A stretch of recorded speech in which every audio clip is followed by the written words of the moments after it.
Hey guys, tonight we drift into something both intoxicating and ancient, because you and I are about to slip back into the first wild stirrings of the god Dionysus, the one who turned grapes into something more than fruit and, in doing so, set the stage for the world's very first wine party. You picture it right away, dim lamplight flickering across stone walls, the smell of crushed grapes so thick it clings to your skin, the faint sound of drums somewhere in the distance, and an immortal infant whose destiny is already soaked in sweetness and chaos. Of course, you probably won't survive this. I mean, think about it. Mortals who got too close to Dionysus's energy usually ended up either blissfully dancing until dawn or, well, fainting face down in a puddle of their own enthusiasm. Neither one's a great look if you're trying to get to work tomorrow. So, before you get comfortable, take a moment to like the video and subscribe, but only if you genuinely enjoy what I do here.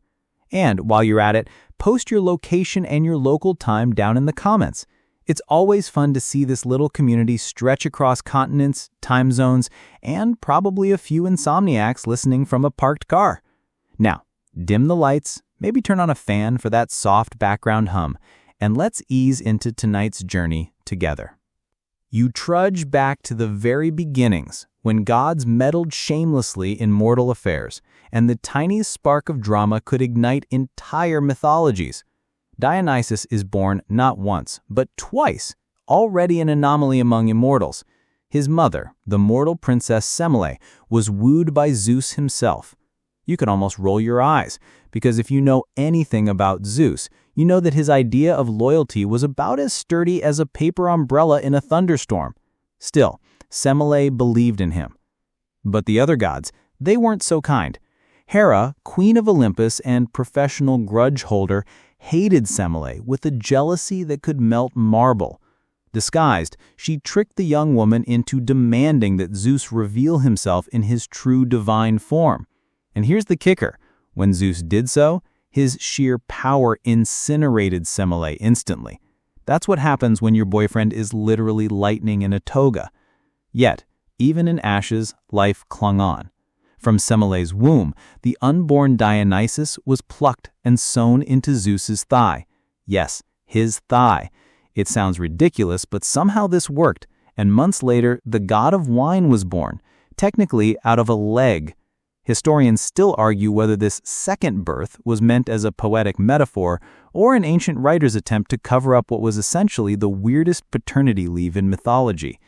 Either way, Dionysus's double birth marked him forever as a god of contradictions, mortal yet divine, fragile yet unkillable. As you imagine cradling this strange child, you sense the duality in him.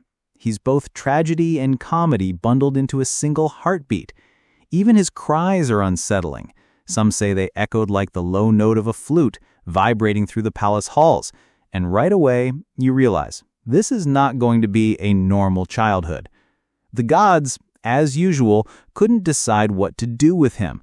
Some pitied him, others feared what kind of chaos a twice-born child might unleash. A mainstream historical fact here, many Greek city-states carried legends of Dionysus's birth, but details varied wildly. Some said Semele lived, others said the infant was hidden in caves or carried across seas. Scholars note this inconsistency shows how widespread and beloved the myth became, tailored to each region like a favorite bedtime story. But fringe tidbits? They claim Dionysus was sometimes described with horns as a baby, or tiny ivy leaves curling from his hair, proof that his divine nature was already sprouting. Imagine babysitting that. Rocking a child who sprouts seasonal plants while spitting up milk, you'd probably need more than one burp cloth. And yet, this child was destined not just to live, but to alter the very rhythm of human joy. The seeds of the vineyard were already in him, waiting for sunlight. You pause, catching the faint sound of laughter somewhere off in the hills. Soft, musical, almost like wine glasses clinking in the night. It's as if the future is calling to him already, whispering promises of fermented delight, endless dance, and yes, the first wine party that history would ever know. You drift further into the hush of the night, and instead of a neatly paved road, you find yourself treading along the soft loam of an ancient path. The stars above are enormous, far brighter than the street lamps outside your own window, and you get the eerie sense that you've stepped into a time when people actually believed those lights were gods peeking down. It isn't your usual stroll. This one feels weighty, as if myths themselves are about to fold around you like a quilt stitched from stories that had been told and retold for thousands of years. You sense the presence of Dionysus, not as a party host yet, but as a whisper at the edges, because before he ever poured wine into a cup, humans had already been dreaming about other worlds, places of gods, spirits, and wandering souls. And to understand how the world's first wine party could even make sense, you need to sink yourself into those dreamscapes, those myths that gave meaning to life when there wasn't even Netflix to distract you. Imagine you're sitting with the Sumerians, the people who built some of the first cities in Mesopotamia, roughly 4,500 years ago. Their myths are alive with strange visions, gods who walk along the rivers, heroes who fight monsters that conveniently look like badly drawn sea serpents, and an underworld that sounds less like hell and more like a gray, dusty waiting room with no snacks. The Sumerians pictured the afterlife as a shadowy place where everyone, king or farmer, ends up munching on clay and drinking stale water. Not exactly the VIP lounge you'd hope for. Historians still argue whether this grim vision of the underworld made them cling harder to life's pleasures like feasting and, yes, proto-wine. Slide a little west and the Egyptians bring in their own dream worlds. You'd think pyramids were giant stone mountains, but in their eyes they were stairways for souls, carefully angled so a pharaoh could launch himself starward like some sort of celestial rocket. The Egyptian afterlife was a complicated trip through judgment halls, crocodile-headed beasts, and heart-weighing ceremonies which, let's be honest, sounds like the world's most stressful airport security check. A quirky tidbit? They believed in writing magical cheat sheets called the Book of the Dead to help navigate those cosmic obstacles. It's basically the first known travel guide for the afterlife, except instead of best beaches and must-eat dishes, you got spells on how not to have your heart devoured by a monster. Now tilt toward Greece before Dionysus' time, and you'll see a patchwork of myths about dream travel. Heroes wander into the underworld to fetch loved ones or to prove they've got guts. Orpheus, the musician, strums his way into Hades' gloomy domain, only to mess up the one rule: don't look back. Which you, of course, would have looked back too, because who walks through a cavern with skeletons whispering behind them and doesn't peek? These dream journeys made Greeks imagine the veil between life and death as thin, almost fragile, perfect for a god like Dionysus to eventually poke through with a goblet of red wine, making you feel, for just a moment, like you too were on the edge of some otherworldly adventure. One mainstream fact that roots all this: wine jars, the real clay kind, have been dug up in Georgia, yes, the country by the Black Sea, not the peach pie state, with residue dating back nearly 8,000 years. That means while myths whirled about dream worlds, some clever early folks were already figuring out how to ferment grapes into something that makes reality pleasantly fuzzy. Historians still argue whether those earliest vintages were intentional genius or just someone forgetting a jar of grapes in the sun. Either way, once humans tasted that tang, myths and drink started weaving together like vines wrapping a trellis. Now picture yourself sliding into a tribal circle far away from the Mediterranean, somewhere in the Siberian tundra. A shaman beats a drum, each thump echoing in your chest until you swear your pulse is syncing with it. He's chewing some herb that makes his eyes gleam with the intensity of a caffeinated owl. And suddenly, he collapses into a trance. The whole community leans in. They believe he's journeying into dream worlds to wrestle spirits or bargain with ancestors. Fringe detail? Some of these shamans wore antler crowns to imitate reindeer, claiming it helped them slip between realms. You can almost picture Dionysus laughing at this wardrobe choice, making a mental note: crown of ivy, not antlers, much more flattering for dancing. Step across the ocean in your imagination to Mesoamerica, and you'll see yet another dream world vision. The Maya believed in layered heavens and underworlds, stacked like a cosmic wedding cake. At night, shamans used bloodletting rituals to feed visions, piercing their skin so they could drift into encounters with gods. It sounds painful, but the belief was that the veil between worlds opened widest when you gave a piece of yourself. Historians still argue whether these visions were actual altered states, fasting, pain, substances, or whether they were cultural scripts that people genuinely believed as tangible reality. Either way, the theme repeats: human beings searching for ways to slip into other realms. And here's where it gets juicy. Once wine appeared in the Mediterranean, it became the most socially acceptable portal to those dream worlds.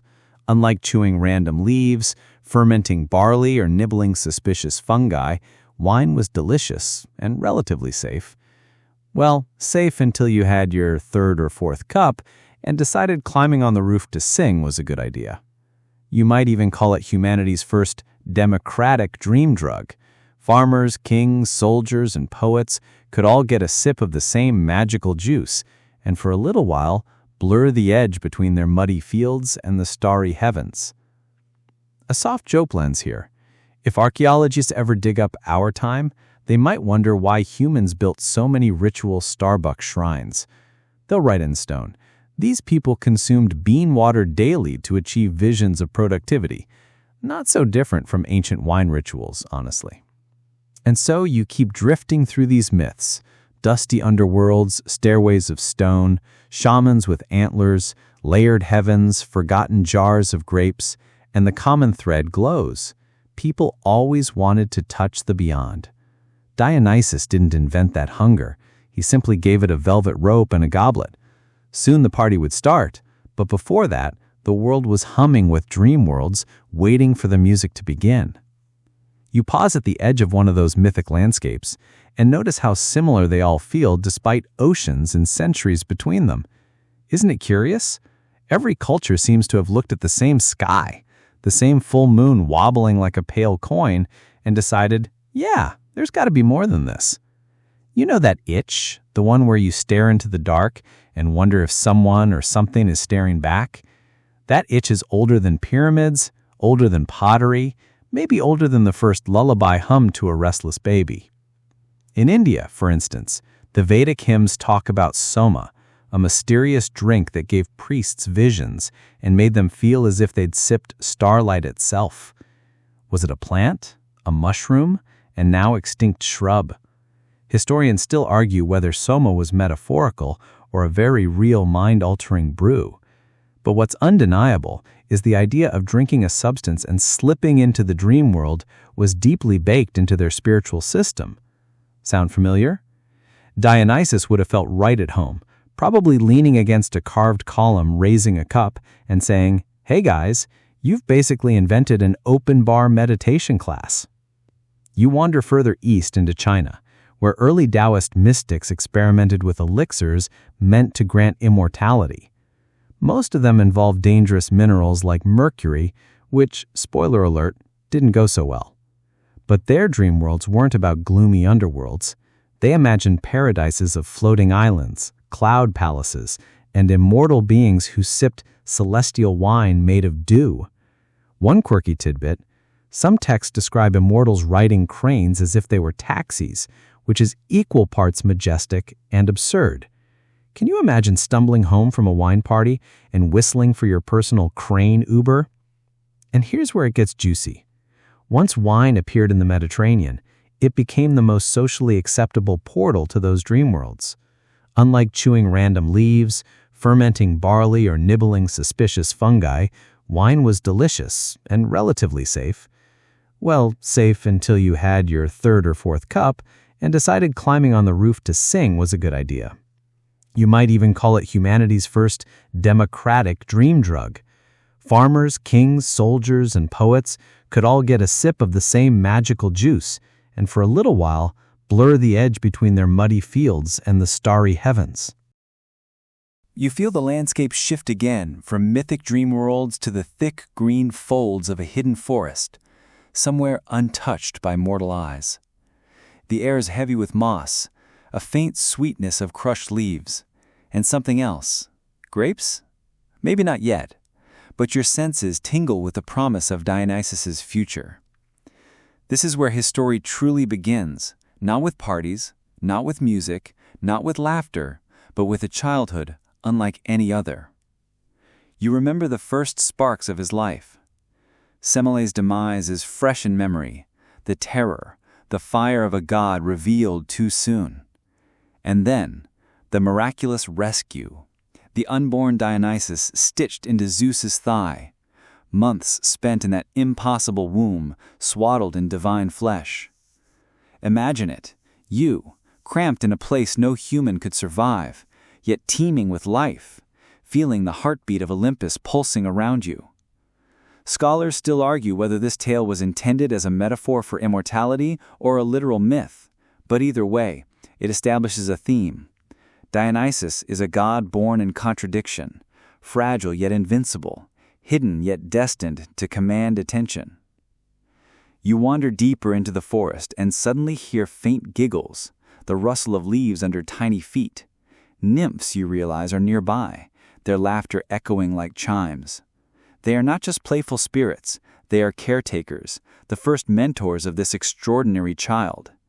In one corner, a satyr peers from behind a tree, his tiny horns catching the sunlight, his eyes curious, mischievous.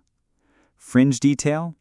Some myths say he was taught to walk by nymphs while riding on satyr's shoulders, half child, half god, half luck. You can't help laughing at the math, but the image sticks. A divine toddler perched precariously atop a goat man, ivy curls bouncing, learning the first steps of a dance he'll someday teach the world. Early adventures are filled with danger and delight. There are forest beasts, some real, some imagined, and Dionysus, even as an infant, seems to sense the rhythm of their movements. You feel it too. Every shadow, every rustle, becomes a heartbeat, a potential story. Mainstream historical fact, ancient texts describe Dionysus as being spirited away to Mount Nysa, a secret place so remote that humans rarely trod its slopes.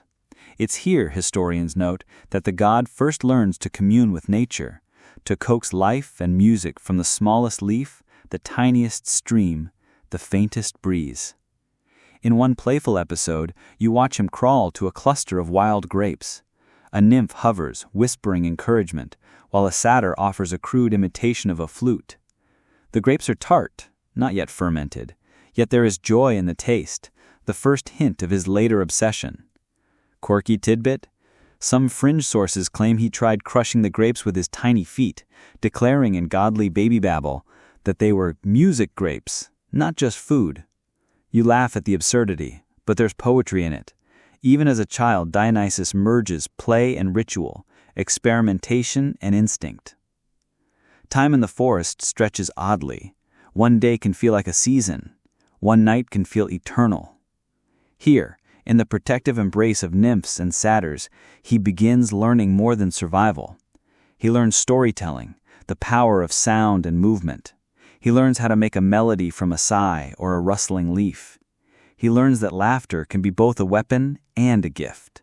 And most importantly, he learns the first rules of hospitality. Share what you love, protect those under your care, and if something tastes like happiness, pour it generously. You can almost step into the scene, Dionysus laughing as he dangles upside down from a vine, a satyr nudging him gently, a nymph chanting in a circle around a small fire. The wind carries the scent of grapes and wet earth. Light filters through the canopy like liquid gold. Fringe tidbit? Some ancient poets even describe Dionysus's laughter as contagious, able to animate nearby animals into playful mimicry. Can you imagine the squirrels joining in, tossing acorns like tiny confetti? But danger is never far away. Hera's wrath, though distant, is a constant shadow. In some accounts, she sends monsters, cloven, clawed, or simply terrifying, to test the child. He meets them not with fear, but curiosity. He coaxes them, tricks them, or sometimes dances them into submission. Scholars still argue whether these encounters were literal divine battles or symbolic representations of growing into one's divine role. Either way, the lessons are clear. Resilience, creativity, and the irrepressible pull of joy are inseparable. Even in these hidden moments, Dionysus begins to forge connections with humans. Shepherds passing near the forest report seeing a small figure vanish into mist, leaving behind the faint scent of wild grapes and music. Fringe detail? Some myths say infants from villages would be gifted tiny vessels of grape juice by unknown hands, a mystical nudge toward festivity and excess. Imagine being a shepherd, thinking you just saw a god leave a wine sample for your breakfast. You'd never forget it. And so the forest becomes his classroom. Lessons are endless. How to play. By now, you feel it. The forest is alive, not just with flora and fauna, but with possibility. Every rustle might be a satyr plotting a prank, every breeze a nymph whispering secrets of the universe. And you realize Dionysus's childhood isn't just a story about a god growing up, it's a masterclass in observing the world, listening to it, and coaxing magic out of the ordinary. The days blur into one another, each filled with a mixture of play, learning, and barely contained mischief. You watch Dionysus crawling along streams, balancing on slick stones while satyrs trot alongside, their hooves making hollow thumps that echo through the forest. A nymph leans close to him, whispering the names of plants, stars, and hidden springs. Somehow, even as a tiny child, he memorizes them all, storing secrets that will later become the lore of the vine, the rhythm of the dance, and the wisdom of festivals. Fringe detail? Some sources suggest he could communicate with animals almost instinctively. Birds carrying messages, foxes playing sentinel. You almost wish your cat had that skill when you misplaced your keys this morning. One afternoon, the forest grows unnaturally still. The wind doesn't move the leaves. Even the birds seem to hush. You sense a weight in the air, a hint of Hera's distant but inevitable wrath. The stories claim she sent shadows of fear to remind the child of mortality, even though gods are eternal. Mainstream fact? Greek myths often portray Hera as the relentless foil to Dionysus, her anger shaping his journey from infancy. And yet, in the midst of this threat, the child does something remarkable. He smiles. Perhaps instinctively, perhaps divinely, he senses that fear cannot conquer creativity. It can only shape it. You follow him along a moss-covered trail and find a grove of wild grapes shimmering in the dappled sunlight. The berries are tiny, green, and tart. Dionysus plucks one, rolls it across his tongue, and laughs, a high musical sound that makes the leaves tremble. The nymphs giggle, the satyrs hop excitedly, and you feel a strange warmth in your chest, as if even the air itself celebrates this first communion with the vine. Fringe tidbit? Some ancient poets describe him crushing the grapes with his bare feet while dancing to the rhythm of forest whispers. Not yet wine, of course, but the ritual, the motion, the joy is there. You almost wish you had socks that could do the same trick. As he grows, his curiosity expands beyond the forest. You trail him to hidden streams, rocky cliffs, and secret caves where shadows play like living creatures. Mainstream historical fact, Greek texts hint that Dionysus's upbringing included encounters with both mortal and semi-divine beings, a blend that gave him insight into the boundary between human and godly experience. Scholars still debate whether these stories were meant to humanize the god or to provide a template for ritual and celebration. Either way, the narrative shows you that even a god's childhood is a delicate weave of danger, learning, and discovery. One day, a small group of nymphs decides it's time to teach him about sound. They provide him with tiny instruments, a wooden flute carved from elder, a clay drum with soft goatskin, and even small cymbals fashioned from bronze. The first attempts are clumsy, notes fall flat, rhythm wavers, and the cymbals clang like a minor disaster. But Dionysus listens. He watches the wind, the trickling water, the rustle of leaves, and adjusts. Soon the forest is filled with a melody that seems to echo off every rock and tree. Fringe tidbit? Some myths suggest Animals gather when he plays, enchanted by the sound. Squirrels, birds, even foxes forming an accidental orchestra. You imagine what a forest jam session would look like today. Spotify meet panpipes and goat drum. As night falls, the forest becomes a theater of shadows and light. Fireflies flicker, imitating stars on earth. Dionysus laughs as a nymph drops a spark from a small fire, and it dances like a comet before fading. He learns the first lessons of timing, performance, and spectacle. Mainstream fact: Greek culture placed enormous emphasis on ritual performance, and Dionysus's early experiences mirror these societal values, preparing him for his later roles as patron of theater and festivals. Fringe detail? Certain ancient vase paintings suggest he was often depicted with a small mask as even a child, hinting that performance, disguise, and revelry were instinctive to him. You chuckle at the thought of a toddler running around with a tiny mask, ready to start the world's first improvisational theater. But it's not all fun and games. Hera's influence, though distant, continues to ripple.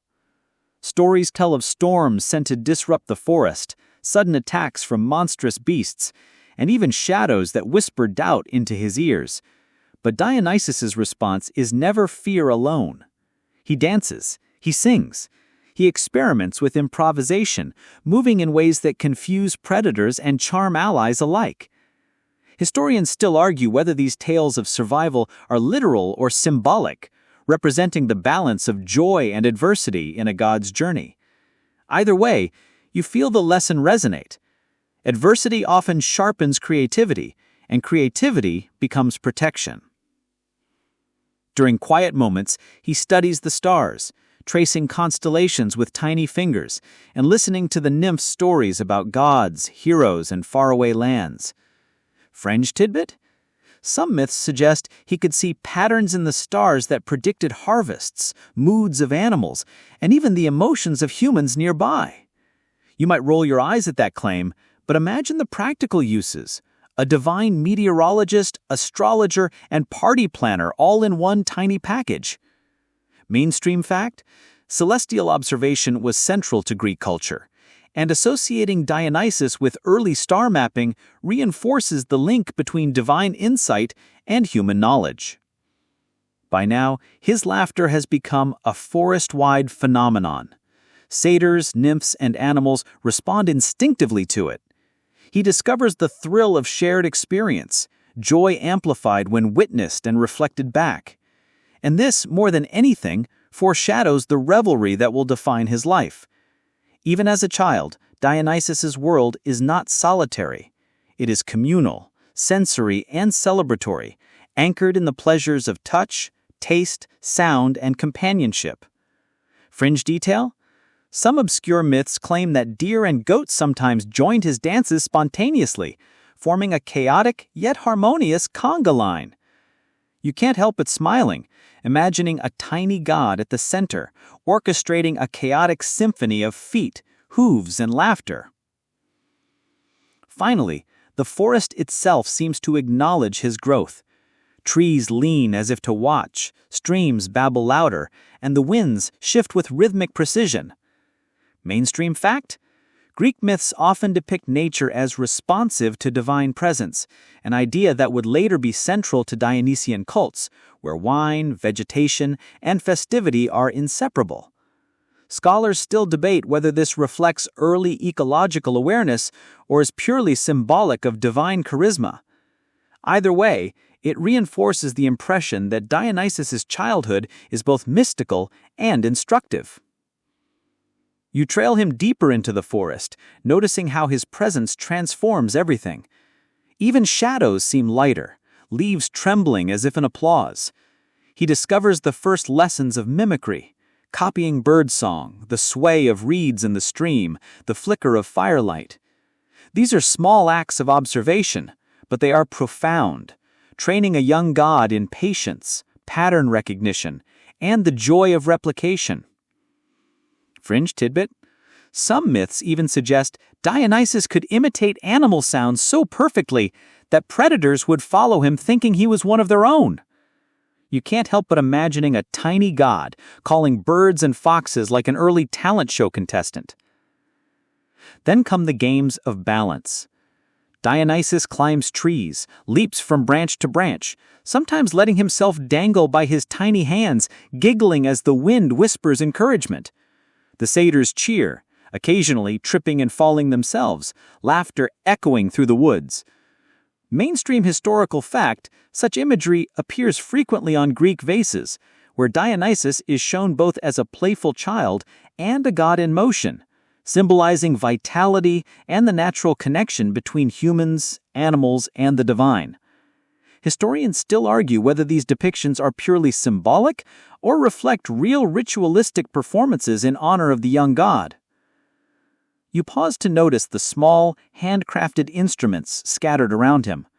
A tiny lyre, a flute made of reed, and a drum with taut animal hide. The instruments are rudimentary, but Dionysus discovers rhythm, experimentation, and improvisation.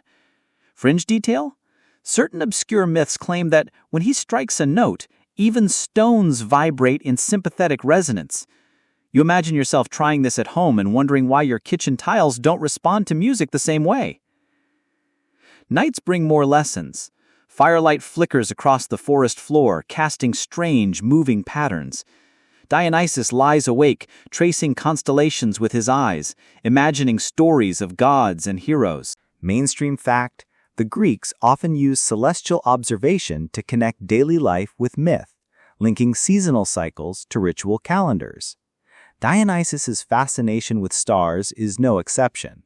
It foreshadows his later role as a god of cycles, harvest, and festivity.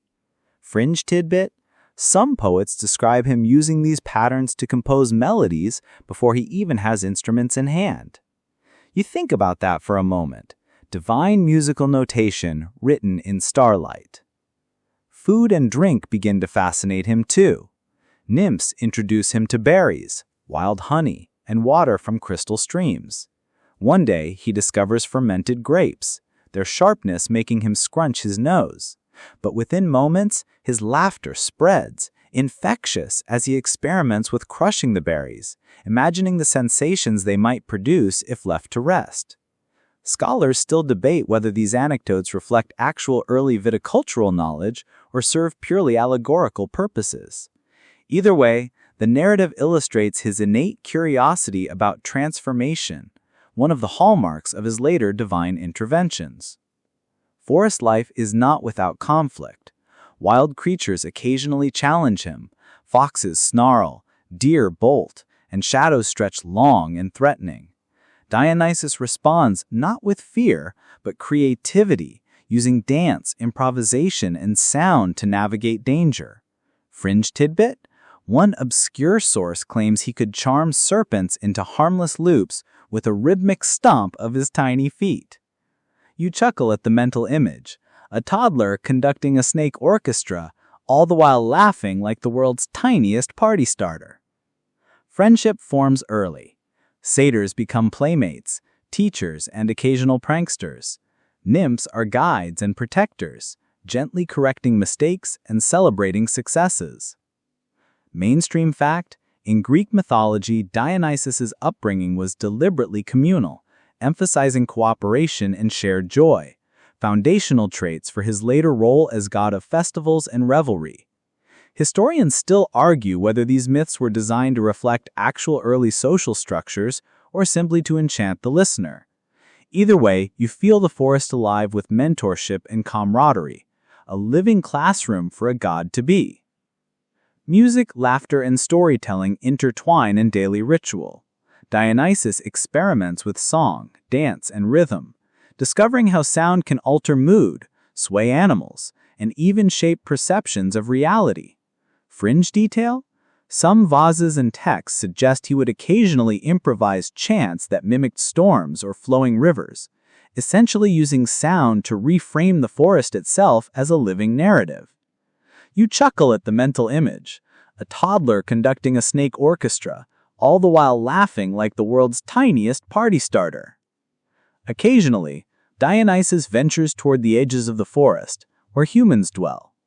He observes them quietly, learning the ways of mortality, laughter, sorrow, work, and celebration. Mainstream fact? In Greek mythology, Dionysus's upbringing was deliberately communal, emphasizing cooperation and shared joy. Foundational traits for his later role as god of festivals and revelry. Historians still argue whether these myths were designed to reflect idealized social structures or simply to enchant the listener. Either way, you feel the forest alive with mentorship and camaraderie, a living classroom for a god to be. Music, laughter, and storytelling intertwine in daily ritual. Dionysus experiments with song, dance, and rhythm, discovering how sound can alter mood, sway animals, and even shape perceptions of reality. Fringe detail? Some vases and texts suggest he would occasionally improvise chants that mimicked storms or flowing rivers, essentially using sound to reframe the forest itself as a living narrative. You chuckle at the mental image, a toddler conducting a snake orchestra, all the while laughing like the world's tiniest party starter. Occasionally, Dionysus ventures toward the edges of the forest, where humans dwell. He observes them quietly, learning the ways of mortality, laughter, sorrow, work, and celebration. Mainstream fact? Myths often emphasize the god's dual connection to humans and the divine, highlighting his role as intermediary. Fringe tidbit? Some obscure myths suggest that Dionysus, even as a child, could subtly influence human emotions, causing sudden fits of joy, spontaneous dancing, or inexplicable laughter in nearby villages. Imagine waking up and feeling inexplicably giddy, with no idea why. Nature itself seems responsive to his presence. Trees lean, streams babble louder, and winds carry playful melodies. Dionysus's early fascination with natural rhythm foreshadowed the eventual integration of music, dance, and wine in his cult. Scholars still debate whether these myths were purely symbolic or intended to inspire ritual practices among followers. Either way, the imagery conveys a god whose essence is inseparable from the environment around him. Fringe detail? Some texts describe animals spontaneously joining his miniature festivals, forming chaotic yet harmonious ensembles, a rehearsal for the human gatherings he will one day inspire. By now you can sense the first glimmers of his divine mischief. He teases nymphs, hides small trinkets, and occasionally startles unsuspecting satyrs. But all is playful. His antics cultivate attentiveness, creativity, and social awareness. Mainstream fact? Greek myths often depict young gods as mischievous, emphasizing the developmental role of play. Fringe detail? Certain vase paintings even show Dionysus holding tiny masks, suggesting early experimentation with performance, disguise, and theatricality. You can almost hear a nymph sigh, "He'll be trouble, but what a delight." As the sun sets, fireflies illuminate the forest like tiny stars, and Dionysus begins to understand the power of spectacle. Shadows dance, wind whispers, and even water seems to respond to rhythm. You feel the pull of his emerging charisma, a force that will one day gather humans, satyrs, and nymphs into ecstatic celebration. Fringe detail? Some obscure poets describe his laughter as literally contagious, a phenomenon that makes entire groves resonate with joy. Mainstream fact? The association of Dionysus with ecstatic experience and emotional contagion is a recurring theme in Greek mythology, highlighting his role as both entertainer and initiator of communal ritual. The forest seems to breathe around you as Dionysus grows more daring. You notice him crouched beside a cluster of sun-warmed grapes, their skin taut, the juice sweet and sharp. A nymph hovers, offering advice in hushed tones, while satyrs scamper around, sniffing the air, already anticipating fun. This is the moment, the first spark of what will become wine.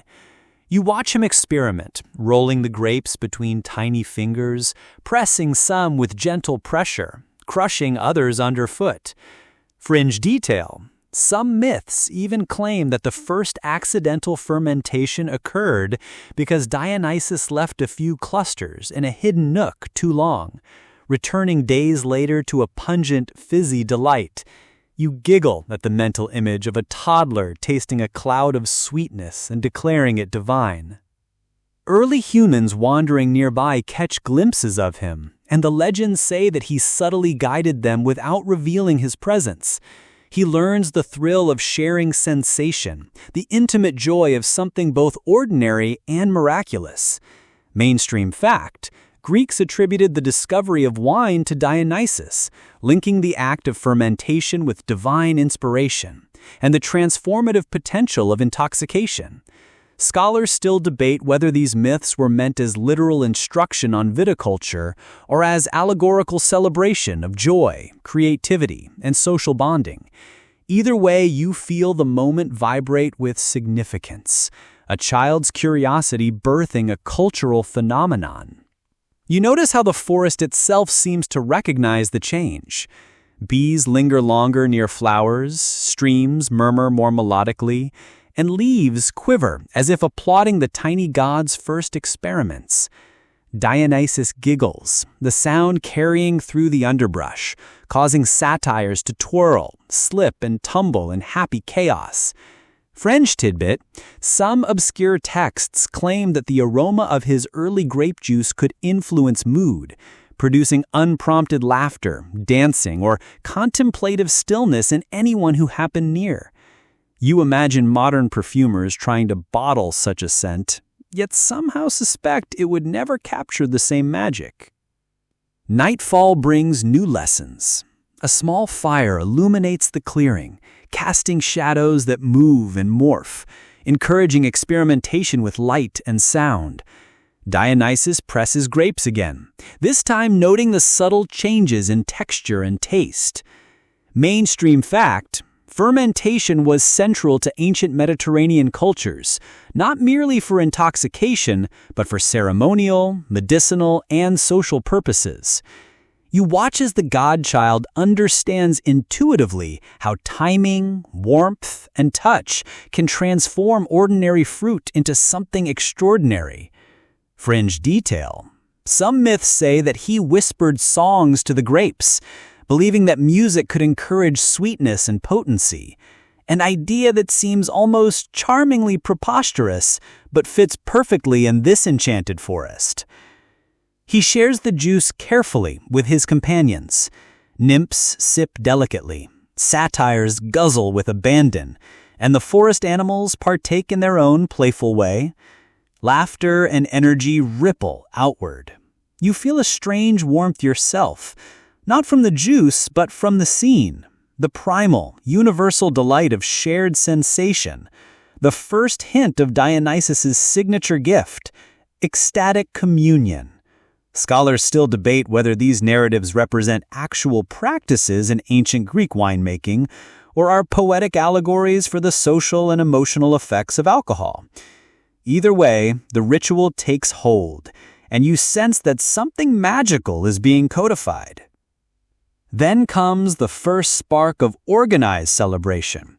Dionysus sets up small gatherings, arranging stones as seats, guiding participants in circular dances, and experimenting with chants and songs to accompany the drinking. Fringe detail: obscure sources suggest he might have even introduced rudimentary masks, encouraging playful anonymity, a precursor to the theater traditions he will later inspire. You imagine tiny satyrs, nymphs, and animals all wearing miniature masks, mimicking one another, the forest alive with improvisational theater before the term even exists. Early human encounters are cautious, but pivotal. Shepherds, traveling merchants, and wandering villagers glimpse flashes of movement, hear bursts of music, or catch tantalizing scents of fermented grapes. They feel compelled to join the dance, without fully understanding why. Mainstream fact: Dionysian cults later emphasize the transformative power of wine to dissolve boundaries between human and divine, allowing ecstatic participation in rituals. Fringe detail, some myths describe the first participants as experiencing minor prophetic visions, strange glimpses of events to come, foreshadowing the gods' association with foresight and altered consciousness. You smile, picturing bemused villagers stumbling into these impromptu forest revelries, unsure whether to fear or celebrate. The forest grows into a laboratory of delight, sound, and aroma. Dionysus experiments with grape varieties, fermentation periods, and even subtle additions of herbs and wildflowers. Mainstream fact: historical records indicate that early winemaking in the Mediterranean often included flavoring agents like honey, herbs, or resins, enhancing both taste and ceremonial significance. Fringe tidbit: some sources suggest that Dionysus's early experiments sometimes produced accidental effervescence, causing bubbles to leap from jars and surprise both drinker and observer alike. You giggle, imagining the tiny god giggling uncontrollably as the forest seems to giggle along. Music and rhythm become inseparable from the experience. Dionysus teaches satyrs to stomp and synchronize patterns, nymphs to chant, and animals, impossibly, to follow basic cues. By now, the first principles of festival are emerging, a combination of music, intoxication, dance, and community. Scholars still argue whether these narratives represent actual practices in ancient Greek winemaking or are poetic allegories for the social and emotional effects of alcohol. Either way, the ritual takes hold, and you sense that something magical is being codified. Then comes the first spark of organized celebration. Dionysus sets up small gatherings, arranging stones as seats, guiding participants in circular dances, and experimenting with chants and songs to accompany the drinking. Fringe detail: obscure sources suggest he might have even introduced rudimentary masks, encouraging playful anonymity, a precursor to the theater traditions he will later inspire. You imagine tiny satyrs, nymphs, and animals all wearing miniature masks, mimicking one another, the forest alive with improvisational theater before the term even exists. Early encounters with humans are cautious but pivotal.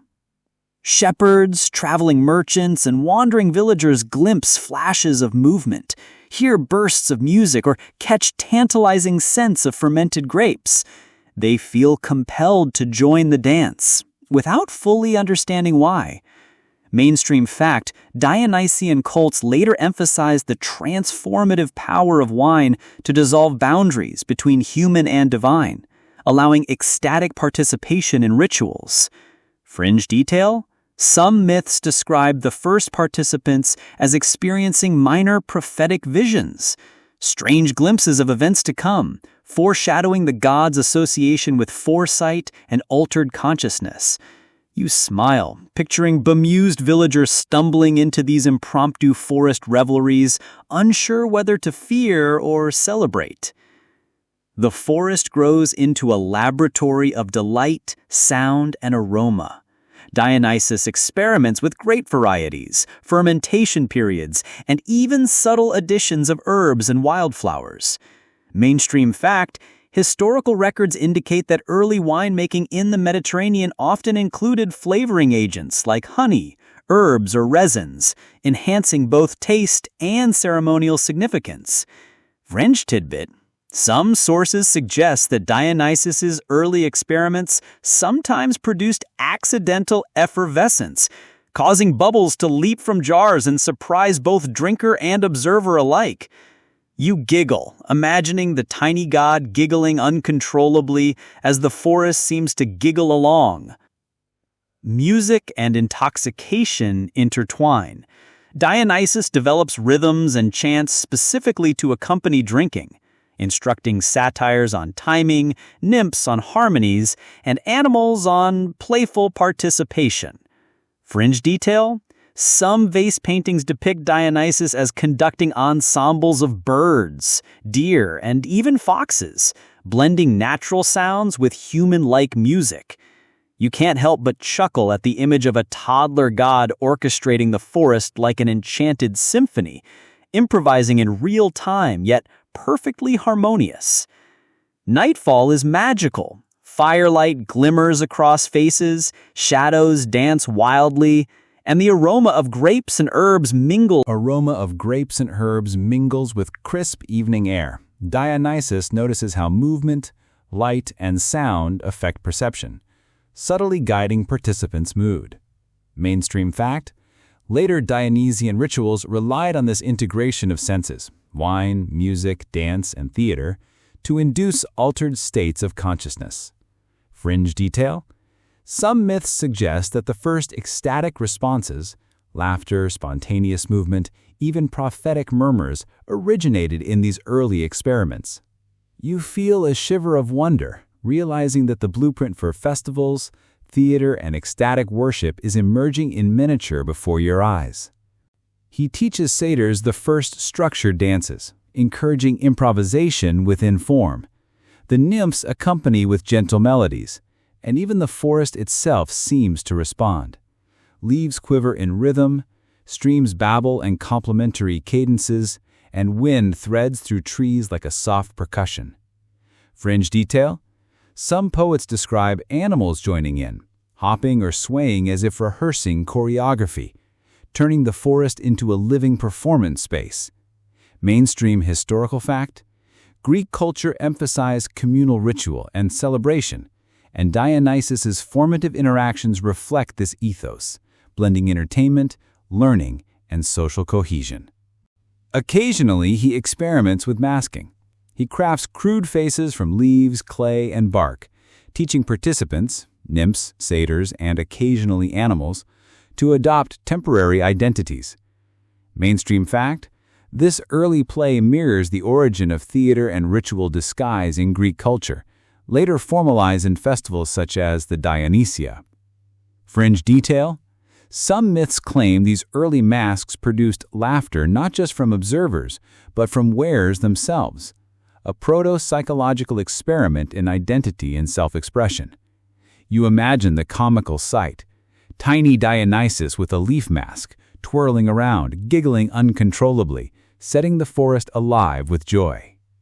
As days lengthen, so does his experimentation.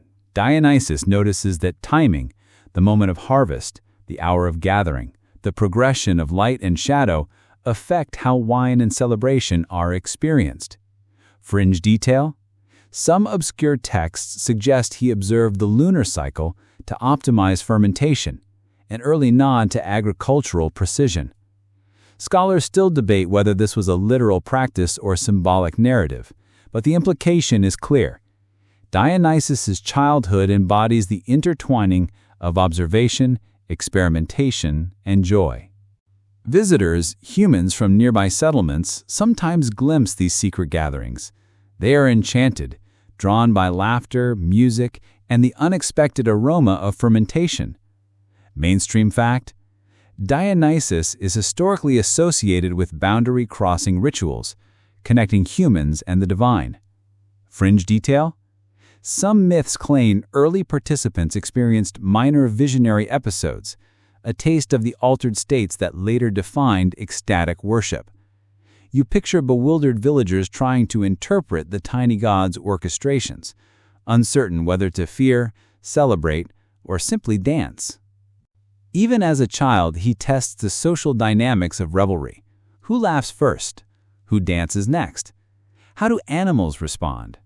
He observes, adjusts, and encourages, subtly teaching principles of leadership, engagement, and communal harmony.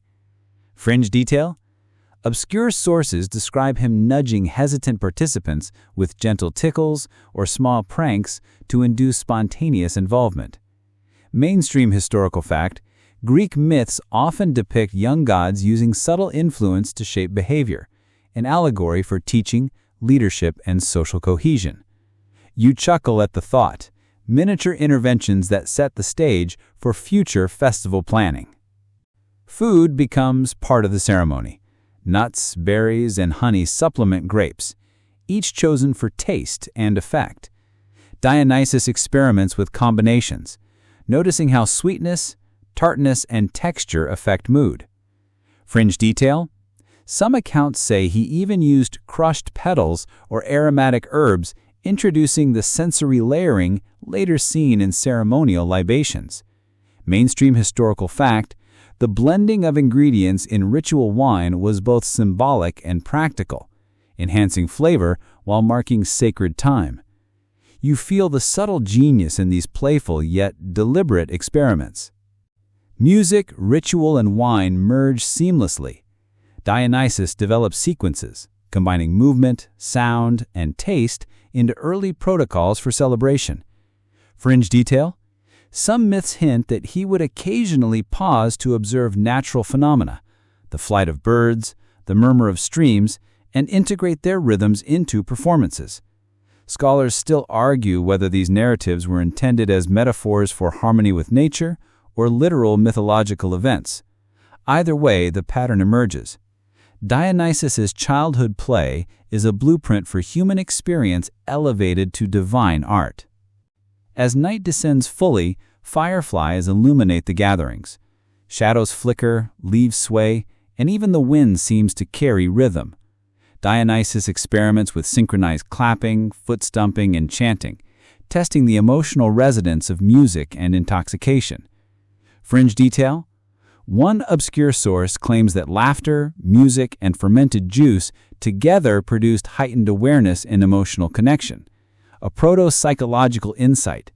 Mainstream fact: Greek texts repeatedly link Dionysus with communal ecstasy, suggesting that these early experiments were symbolic precursors to festivals and theatrical performance. By the end of each day, the forest is a laboratory of delight, sound, and aroma. You sense that the child god is internalizing lessons of patience, observation, and transformation. He understands how ordinary elements, grapes, firelight, wind, shadows, can be transformed into profound experiences of joy and community. Fringe detail? Some myths suggest he began documenting sequences of movement, dance, and music, an early attempt at codifying ritual. Scholars still debate whether these accounts are literal or allegorical, but the message resonates. Creativity, observation, and joy are inseparable in the making of Dionysus. By now, the gatherings have evolved into intricate, almost ritualized sequences. Dionysus experiments with pacing. Some dances quick and chaotic, others slow and deliberate. Some songs loud, others whispers blending with the wind. Fringe detail? Certain obscure myths suggest that he even experimented with moments of silence, noticing how pauses could heighten anticipation, laughter, and communal connection. You watch him imagining a tiny god orchestrating the very rhythm of experience itself, shaping mood with precision before anyone even knew what celebration meant. The nymphs and satyrs are both collaborators and testers. Nymphs guide the melodies, adjusting pitch and tone, while satyrs provide percussion, clapping, stomping, and occasionally mischievous interruptions. Dionysus responds with patience and curiosity, observing how unpredictability affects engagement. Mainstream historical fact: Greek festivals often integrated unpredictability and improvisation, particularly in Dionysian rites, highlighting both structured ritual and spontaneous expression. Scholars still debate whether this mirrors cultural experimentation with sensory stimulation or is purely mythological, but the parallels are clear. Early experimentation is key. Fermentation itself becomes almost magical. Dionysus notices that warmth, timing, and even the material of vessels subtly influenced flavor and potency. Fringe detail? Some myths claim he whispered encouragements to the fermenting juice, a playful precursor to the notion that music or intention could influence chemical processes. You imagine modern scientists chuckling at the concept, yet secretly admiring the intuitive observation behind it. Occasionally, humans venture close, drawn by sound, scent, or sudden flickers of firelight.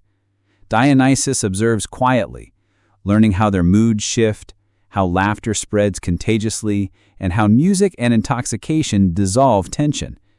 Mainstream fact: Dionysian rites historically emphasized boundary crossing, blending human and divine experiences, often inducing ecstatic states in participants.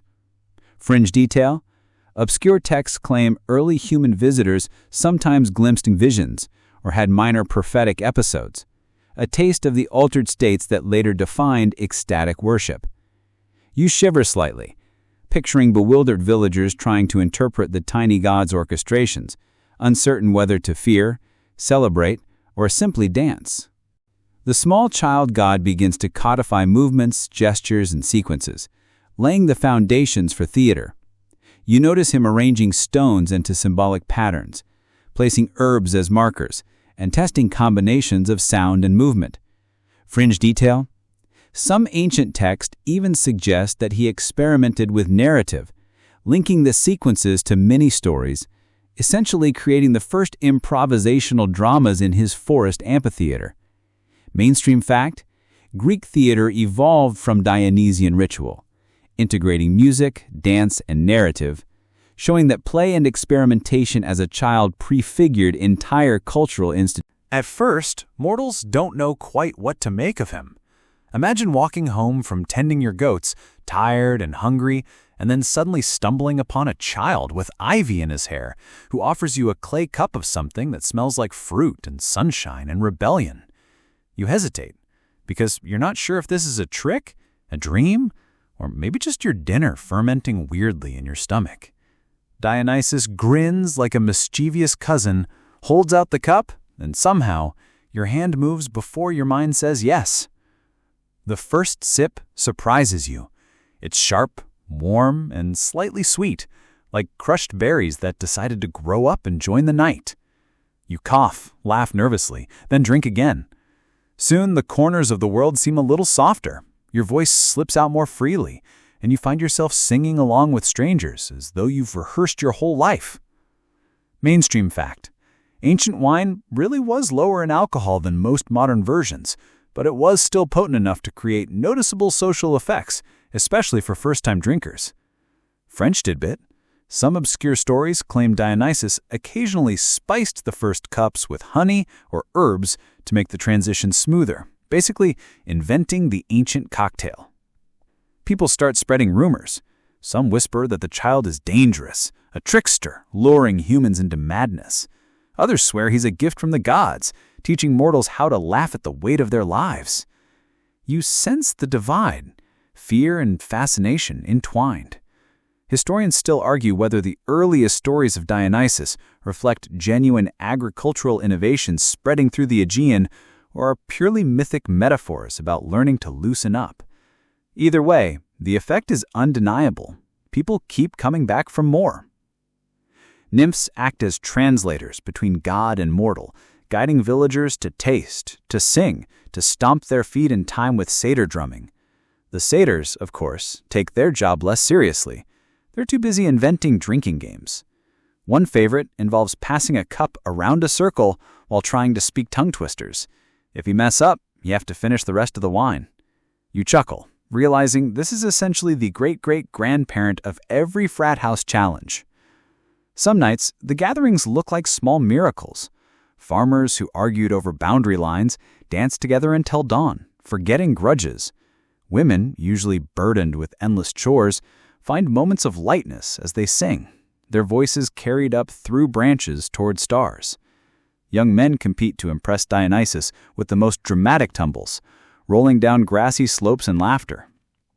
Mainstream fact: Greek festivals tied to Dionysus eventually became known for their egalitarian moments where barriers of class and gender loosened under ritual.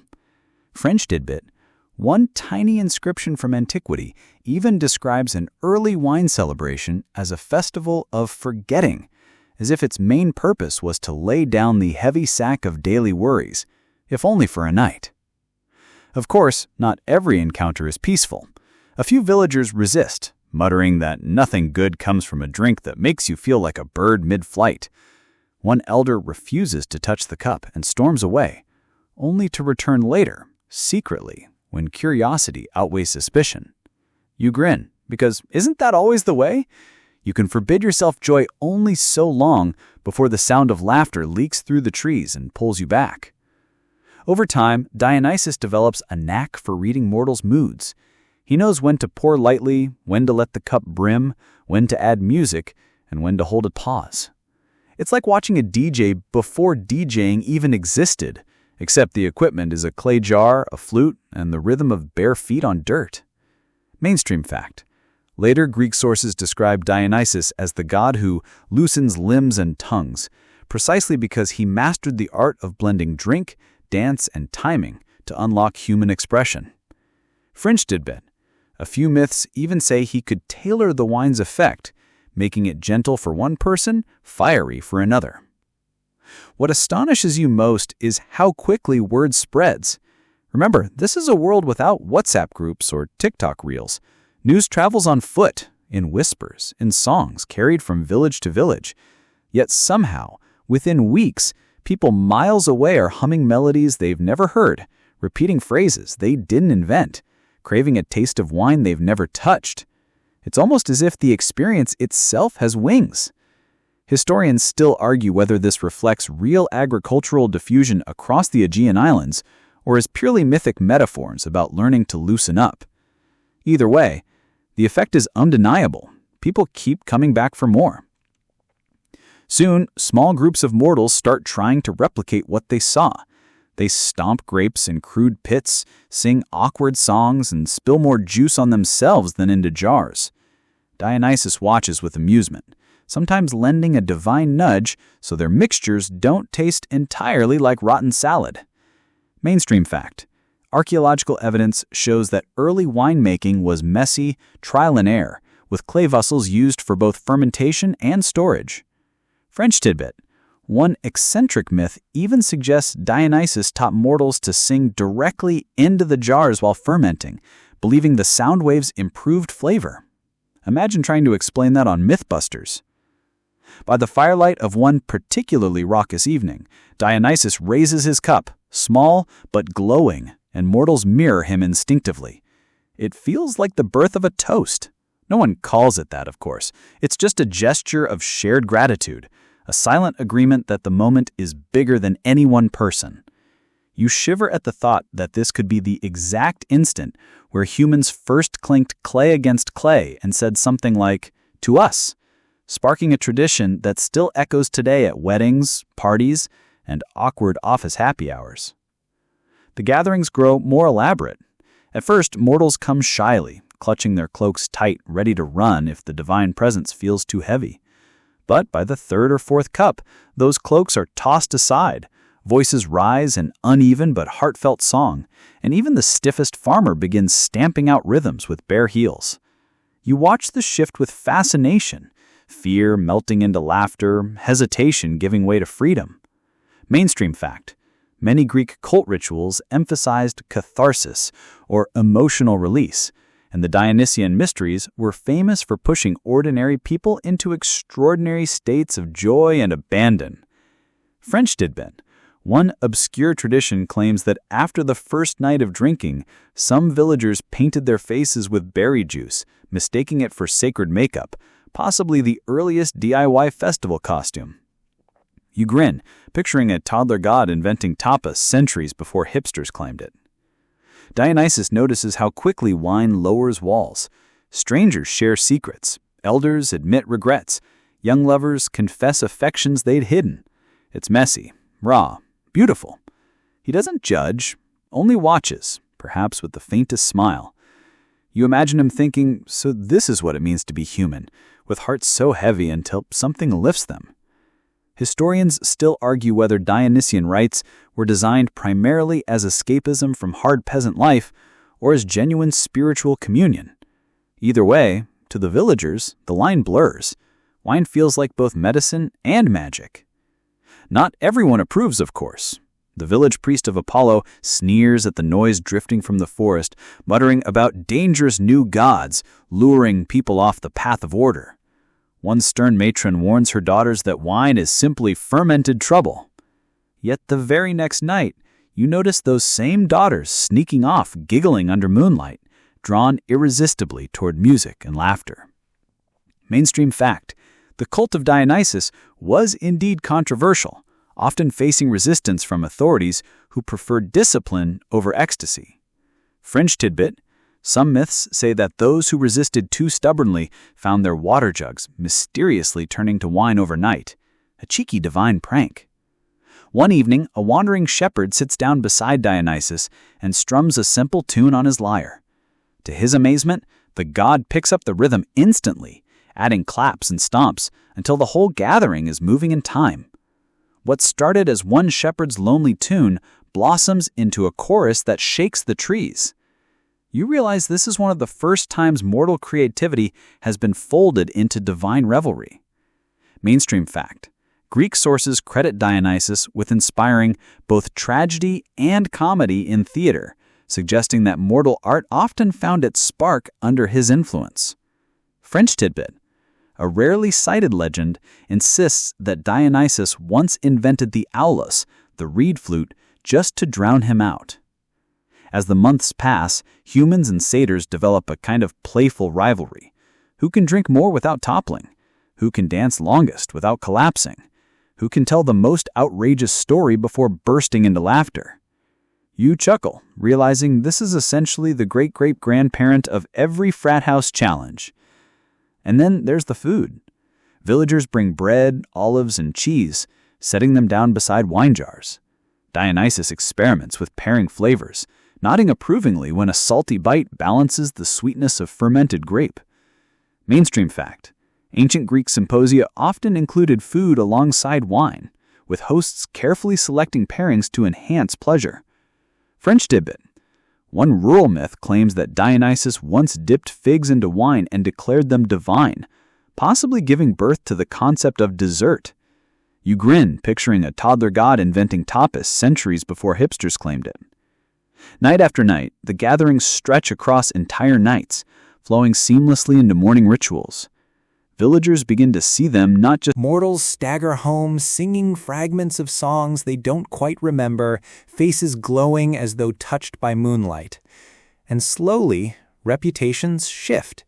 At first, people whisper about the strangeness of the boy god, but soon they say, "He brings joy," and "He makes neighbors into friends," and finally, "He teaches us something about ourselves." Historians still argue whether these tales reflect early communal harvest festivals adapted into Dionysian myth, or whether they're pure invention layered onto a god story. For you, drifting along in the narration, the truth feels less important than the sensation of cups clinking, feet stamping, voices rising into the night. Every gathering leaves traces. Crushed grape skins stain the earth purple. Broken cups litter the ground like confetti. Scraps of songs echo faintly in the forest, as if even the trees hum along. Mortals carry these fragments home, weaving them into their lives. A woman hums a Dionysian melody while kneading dough. A shepherd recalls the rhythm of satyr drums as he paces his flock. A child paints swirling vines on a wall, echoing the patterns of ivy glimpsed during the revels. Mainstream fact: archaeological evidence shows grape motifs spreading widely in Greek art, often associated with Dionysus, reinforcing how myth bled into daily life. Fringe tidbit: one eccentric myth even claims vines sprouted wherever spilled wine touched the soil, explaining why grapes grew in odd, unexpected places. You notice something else too. The gatherings don't just entertain, they transform. The shy become bold, the weary become light, the lonely find company. Dionysus doesn't simply pour wine, he pours possibility. And for a brief moment, you feel as though you're part of that circle, holding a clay cup in your hand, waiting for the music to start again. As the seasons turn, the gatherings no longer feel like accidents. They begin to resemble rituals, even if no one calls them that yet. Mortals arrive with offerings, baskets of figs, woven garlands of ivy, carved wooden cups. Dionysus accepts each gift with a grin, sometimes placing a wreath on the giver's head, other times pouring the first sip of wine into the soil, as if honoring the earth itself. Mainstream fact: libation, the act of pouring out a portion of drink for the gods, became a cornerstone of Greek religious practice, and here you can see its seedling form sprouting. Fringe tidbit: one obscure local myth insists Dionysus once poured wine directly into a stream, turning it sweet for a day so that fish swam drunk in circles. Scholars still argue whether that was meant as allegory, a joke, or an ancient fisherman's tall tale. The villagers begin to look forward to the nights when Dionysus appears. You can sense the anticipation in their movements, the way they glance toward the forest edge as dusk falls, the way chores are hurried so the evening will be free. It's as though the rhythm of their lives is subtly shifting, bending around this new pattern of gathering, drinking, and singing. Historians still argue whether the spread of Dionysian cults reflected grassroots enthusiasm or the deliberate work of traveling priests, but here, in the hush of myth, you feel it as something simple: humans carving out space for joy. With more participants come more experiments. One night, villagers and satyrs link hands in a massive circle, stomping in unison until the ground vibrates like a drum. Another evening, Dionysus teaches them call and response singing, each phrase answered with laughter. Mainstream fact: ancient dithyrambs, wild choral hymns to Dionysus, are thought to have grown from these very practices, eventually becoming the roots of Greek theater. Fringe tidbit: some say the first dithyramb began not with words, but with goat bleats imitated by satyrs until mortals joined in, transforming silly noise into ritual chant. Not every attempt is graceful. Clay jars crack, spilling precious wine onto the dirt. Someone tries to play the flute after too many cups and produces a sound closer to a dying goose than divine music. And yet, the failures only fuel laughter, binding people together more tightly than perfection ever could. You're reminded that this is the essence of festivity, not flawless performance, but shared imperfection. Each mistake another thread in the tapestry of joy. Over time, Dionysus begins to teach small lessons hidden inside the revels. He shows mortals that sharing a cup eases suspicion, that singing together mends old rivalries, and that laughter has the power to dissolve fear. Mainstream fact: many later writers emphasize Dionysus's dual nature, both liberator and disruptor, teacher and trickster, suggesting his cult carried profound social lessons beneath the veneer of pleasure. Fringe tidbit: one rare fragment hints that Dionysus once poured wine directly into a stream, turning it sweet for a day so that fish swam drunk in circles. Scholars still argue whether that was meant as allegory, a joke, or an ancient fisherman's tall tale. One night, a storm crashes across the mountains, thunder booming above the revelers. Villagers panic at first, but Dionysus only laughs, raising his cup to the sky. Lightning flashes, illuminating every face, and suddenly the storm feels less like a threat, more like another participant in the celebration. The drums shift to match the thunder's rhythm, and the dancers leap like sparks. Historians still argue whether Dionysian rituals intentionally courted danger, storms, wilderness, extremes of emotion, or whether myth merely dramatized natural interruptions. But you sense the thrill of it, chaos woven into joy. The mortals begin telling their own stories about Dionysus. Around their hearths, they describe a boy who turns water into wine, who makes vines grow overnight, who laughs so loudly that wolves forget to howl. Some exaggerate, some embroider, but all agree on one point: he brings freedom. Mainstream fact: myths of Dionysus are famously diverse and contradictory, reflecting how his worship adapted to countless communities across Greece. Fringe tidbit: one obscure local myth insists Dionysus once appeared as a scarecrow in a vineyard, scaring away birds with drunken giggles instead of stern posture. You notice something else too. The gatherings don't just entertain, they transform. The shy become bold, the weary become light, the lonely find company. Dionysus doesn't simply pour wine, he pours possibility. And for a brief moment, you feel as though you're part of that circle, holding a clay cup in your hand, waiting for the music to start again. And then the first procession happens. At dawn, instead of collapsing into sleep, the revelers march back toward the village in a loose singing line. They carry vines draped over their shoulders, cups raised high, voices hoarse but jubilant. Children run alongside, clapping. Dogs bark happily. The whole village awakens to a parade of laughter and music. Mainstream fact: Dionysian processions became central to festivals, with revelers carrying vines, masks, and symbols of the god. Fringe tidbit: one rustic myth suggests the first parade was unintentional. People were simply too tipsy to remember to go home quietly, and it turned into a tradition. You realize that something irreversible has begun. Dionysus is no longer just a child playing with nymphs and satyrs. He is a teacher of mortals, a weaver of communities, a spark that lights both joy and unease. His invention, wine, song, and dance, has spread beyond the forest into human hearts. And you, drifting in this bedtime story, feel the gentle pull of that first, immortal party, echoing across centuries.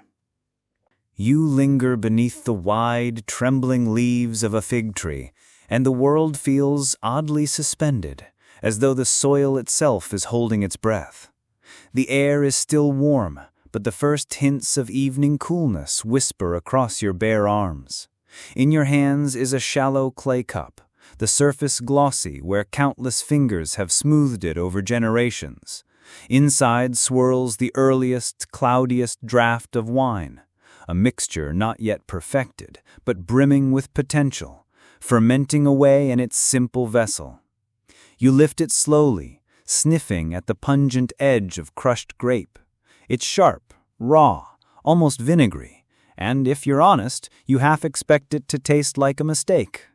Yet Dionysus, with that infuriating confidence only a god can manage, watches with an amused little tilt of his head. You take a sip. Your tongue tingles, your throat protests, and then, strangely, it warms you, like a spark lit inside your chest. You cough, wince, then grin, because, against all odds, you want another. And there it is, the very first clumsy toast. Not crystal goblets, not golden chalices, but a communal clay cup passed from hand to hand, each person's fingerprints layering a history of shared experiment. Dionysus claps once, delighted, and insists everyone drink in rhythm. It's less cheers and more don't spill it on your tunic, but the mood shifts anyway. Conversation becomes brighter, laughter fuller, gestures looser. The wild thing? You can actually feel the beginnings of ritual take shape in real time. Scholars later argue whether humanity invented wine for its nutrition or for its escape. But here in this dusky grove, escape clearly wins. No one is worried about tomorrow's chores or whether the goats have wandered. The grapes are in control now. Somewhere between gulps, you notice Dionysus doesn't just drink, he performs. He tips the cup dramatically, letting a crimson trickle slide down his chin like some kind of rebellious fashion statement. You mimic him, of course, though yours looks less divine and more like you need a napkin. He laughs anyway. It's infectious, like the bubbling yeast in your cup. The first collective song rises not long after, and you're stunned by how quickly the group abandons coherent lyrics. What began as a hymn to the harvest morphs into half-remembered lines about goats, then dissolves into tuneless humming. Still, the sound fills the grove with an energy that feels almost electric. Historians still argue whether the earliest songs in these gatherings were prayers, work chants, or outright nonsense. But standing here, your feet stomping in dirt, sticky with spilled wine, you realize it hardly matters. The point isn't the melody, it's the unity. And maybe the messiness, too. The ground is already littered with grape skins, someone has definitely tripped over a jug, and at least one reveler is asleep against the fig tree, mouth wide open. Yet, somehow, the imperfections only make the scene feel more alive. You can sense that these moments, sticky, sloppy, and half-chaotic, will echo for centuries. Every clink of glasses in a modern bar, every chant in a football stadium, every wedding toast, owes something to this sloppy little experiment. You're half aware that your own body is responding in curious ways. Your head feels lighter, your hands restless, your jokes suspiciously funnier. Or maybe people are laughing just because they're tipsy too. Either way, you're caught in the swirl of something profoundly human, the desire to belong, to exaggerate joy, to push ordinary life one step further into the extraordinary. Of course, Dionysus is watching closely. You realize his invention isn't merely about drink, it's about control, loosening the mind just enough that ordinary mortals glimpse a different way of living, one without rigid boundaries. The god of wine isn't handing you a beverage, he's handing you a key to an altered state where possibilities bloom, laughter stretches longer, and the night feels infinite. A strange thought tugs at you. How fragile this all is. Clay cups break, grapes rot, memories blur, but the ritual, raising a cup, swallowing courage, singing badly under the stars, endures. You take another sip, warm liquid trickling into your veins, and it hits you. You're standing at the blueprint of every future party. Humanity has no idea what's coming. Wild feasts, drunken poetry, tragic hangovers. But you, in this grove, see the spark. The grove is quiet again. Well, as quiet as it can be after an improvised wine party leaves half the guests slumped on the ground, their snores blending with the chirp of crickets. You step over a spilled jug, sticky grape juice clinging to your sandals, and follow Dionysus deeper into the shadows. The air cools as you leave behind the campfire glow, until even the moonlight seems hesitant to follow. It feels like you've crossed some invisible threshold, the way the hairs on your arms lift and your heartbeat slows, as though preparing for something vast. Dionysus stops beneath a tree so ancient its trunk twists like a frozen river.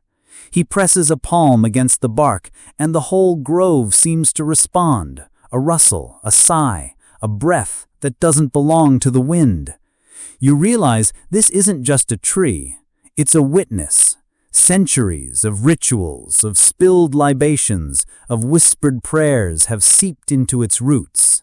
The god motions for you to sit, and you do, though the ground feels charged, like you've just sat on the edge of a stage where something monumental is about to unfold. Dionysus begins to hum, a low, droning sound that vibrates in your chest. Slowly, the grove hums back, not literally, but through the chorus of night things. Owls calling, cicadas buzzing, leaves quivering. It's as though the entire ecosystem is leaning in to listen.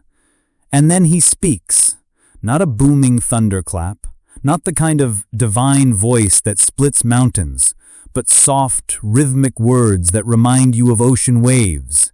He tells the story of vines, how they twist and crawl, how they need both structure and freedom. He describes how a single grape can hold within it not just sweetness, but a kind of memory. Every harvest carries echoes of the soil, the rain, even the sun's angle on a particular afternoon. You can't help but think of sommeliers centuries later, sniffing glasses and arguing about notes of oak and hints of leather. Apparently, it all starts here, under this tree. What makes this moment electric isn't just the lesson about grapes. It's the way Dionysus weaves you into the tale. You're not just an observer, you are the vine, stretching your roots, searching for light, occasionally tangling yourself into knots. You're the harvest, both fragile and abundant. You're the vessel, porous clay absorbing not just wine, but the fingerprints of every hand that holds it. Historians still argue whether early wine rituals were religious sacraments or social excuses. Standing here, you can see it was both. On one hand, you're learning about fermentation, about the natural magic of yeast transforming sugar into spirit.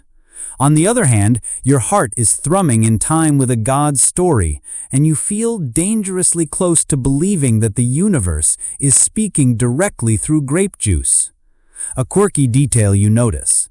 Dionysus insists on tapping the ground with his foot after certain lines. At first, you think it's just habit. Then you realize he's teaching rhythm, the beat, that turns simple words into chant, chant into song, and song into something that can outlast memory. Modern DJs would probably recognize the pattern. You, however, are just trying to keep up without looking like you've lost the plot.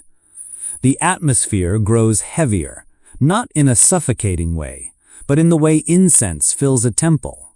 You begin to imagine the grove itself glowing faintly, every leaf outlined in a pale shimmer. Is it real? Or is it the wine, still buzzing in your bloodstream? Scholars would file it under altered perception, but your gut tells you it's more than that. This feels like initiation. At last, Dionysus stops. Silence rushes back in like a tide, and you sit in it, the weight of everything pressing gently but insistently on your shoulders. You're aware that you've just been shown something so ancient it doesn't even have words yet. Tomorrow, you'll laugh about spilled cups and off-key songs, but tonight, under this tree, you've glimpsed the soul of wine. Not a drink, but a communion, a contract between human and divine, between soil and sky. The god smiles, faint and sly, as if he knows you'll never quite describe what you've just felt. That's the point. Some things are meant not to be explained, but to be carried, like a buzz in your blood, like a story that won't leave your bones. You wake to the sound of clattering cups, but this time there's no divine shimmer in the air, no ivy-wrapped torches swaying in rhythm. Instead, there's smoke, shouting, and the unmistakable smell of stale alcohol that makes your stomach lurch before you've even opened your eyes. Welcome, friend, to the less glamorous side of the wine story, the part that most myths politely edit out. Because here's the thing, every sacred object eventually has a shadow. What begins as ritual, as holy communion under star-streaked skies, sooner or later finds its way into the hands of everyday mortals who aren't thinking about gods, harvest cycles, or cosmic symbolism. They're just thirsty. And so wine, the drink that once summoned Dionysus himself, ends up sloshed across tavern floors, guzzled down by soldiers, and used as bargaining chips in deals that smell less of reverence and more of desperation. You push through the noise and realize you've stumbled into an ancient Greek symposium. Now don't let the fancy word fool you. Yes, symposia were technically drinking parties for the elite, complete with poetry contests and philosophical debates. But right now, what you see looks less like Plato's symposium and more like a frat house with togas. Men recline on couches, snapping their fingers for servants to refill their cups, while someone in the corner attempts to recite Homer but keeps forgetting the lines. The host insists this is a noble pursuit, a celebration of culture. But when a drunk guy accidentally knocks over a crater and the wine floods the floor, you know the truth. Even the high-minded can't resist slipping into chaos. Historians still argue whether symposia were truly spaces of intellectual development or just excuses for privileged men to drink themselves silly while pretending to invent philosophy. Judging by the scene in front of you, the answer might be both. After all, how many modern inventions were born out of bar napkin scribbles? Slip outside, though, and the mood changes. Here, in the dusty backstreets, wine has gone thoroughly profane. No gilded cups, no clever poetry, just rough clay jugs passed around by workers who've saved a week's wages for a night's escape. A group of sailors stagger past, singing something entirely off-key but with such conviction that you can't help smiling. A pair of women argue over who got the last good pour. Someone's roasting fish on a stick and offering bites in exchange for swigs. This isn't ritual, it isn't theater, it's survival, a brief reprieve from backbreaking labor. A quirky tidbit. Archaeologists in Pompeii once uncovered graffiti scrawled on tavern walls that basically amounted to ancient Yelp reviews. One read something like, "At Nuceria I had the best wine for 1 coin. Here they charge 2 coins for worse." Apparently humanity has always complained about overpriced drinks. The duality fascinates you. In temples, wine is offered to the gods with solemn prayers. In taverns, it's tossed back with salty jokes and half-burnt food. In royal courts, it symbolizes power and refinement. In alleyways, it's liquid courage, a balm for loneliness, or just the cheapest ticket to forgetfulness. One drink, infinite meanings. You can't help noticing how the gods themselves might feel about this shift. Does Dionysus frown at the sticky tables and the slurred arguments? Or does he grin, delighted that his invention refuses to stay locked in ritual boxes, that it's messy and democratic and alive? Maybe the god of wine never wanted perfection. Maybe he wanted chaos. By the time the night winds down, you've seen both sides of the coin. Priests pouring libations into sacred fires, whispering for fertility and blessings. Drunkards curled up in doorways, snoring while stray dogs lick spilled drops from the ground. Wine is both holy and profane, altar and gutter. And maybe, just maybe, that's what makes it so irresistibly human. You're jolted awake again, not by shouting this time, but by the steady thud of wooden mallets striking grapes. It's dawn, and you found yourself in the middle of an ancient vineyard, the kind that doesn't smell like luxury at all, but like damp earth, sweat, and crushed skins left too long in the sun. Forget silver goblets and witty symposium banter. This is the gritty backstage of the wine story, the part where bare feet, aching backs, and sticky hands make the whole thing possible.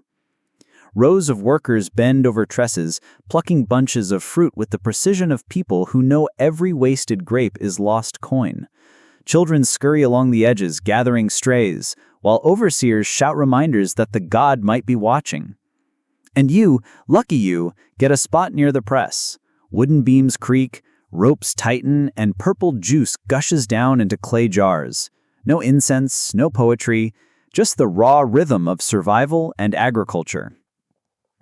Historians still argue whether vineyards were places of communal festivity or grueling exploitation. Judging by the grim set of the workers' mouths, the answer might be both.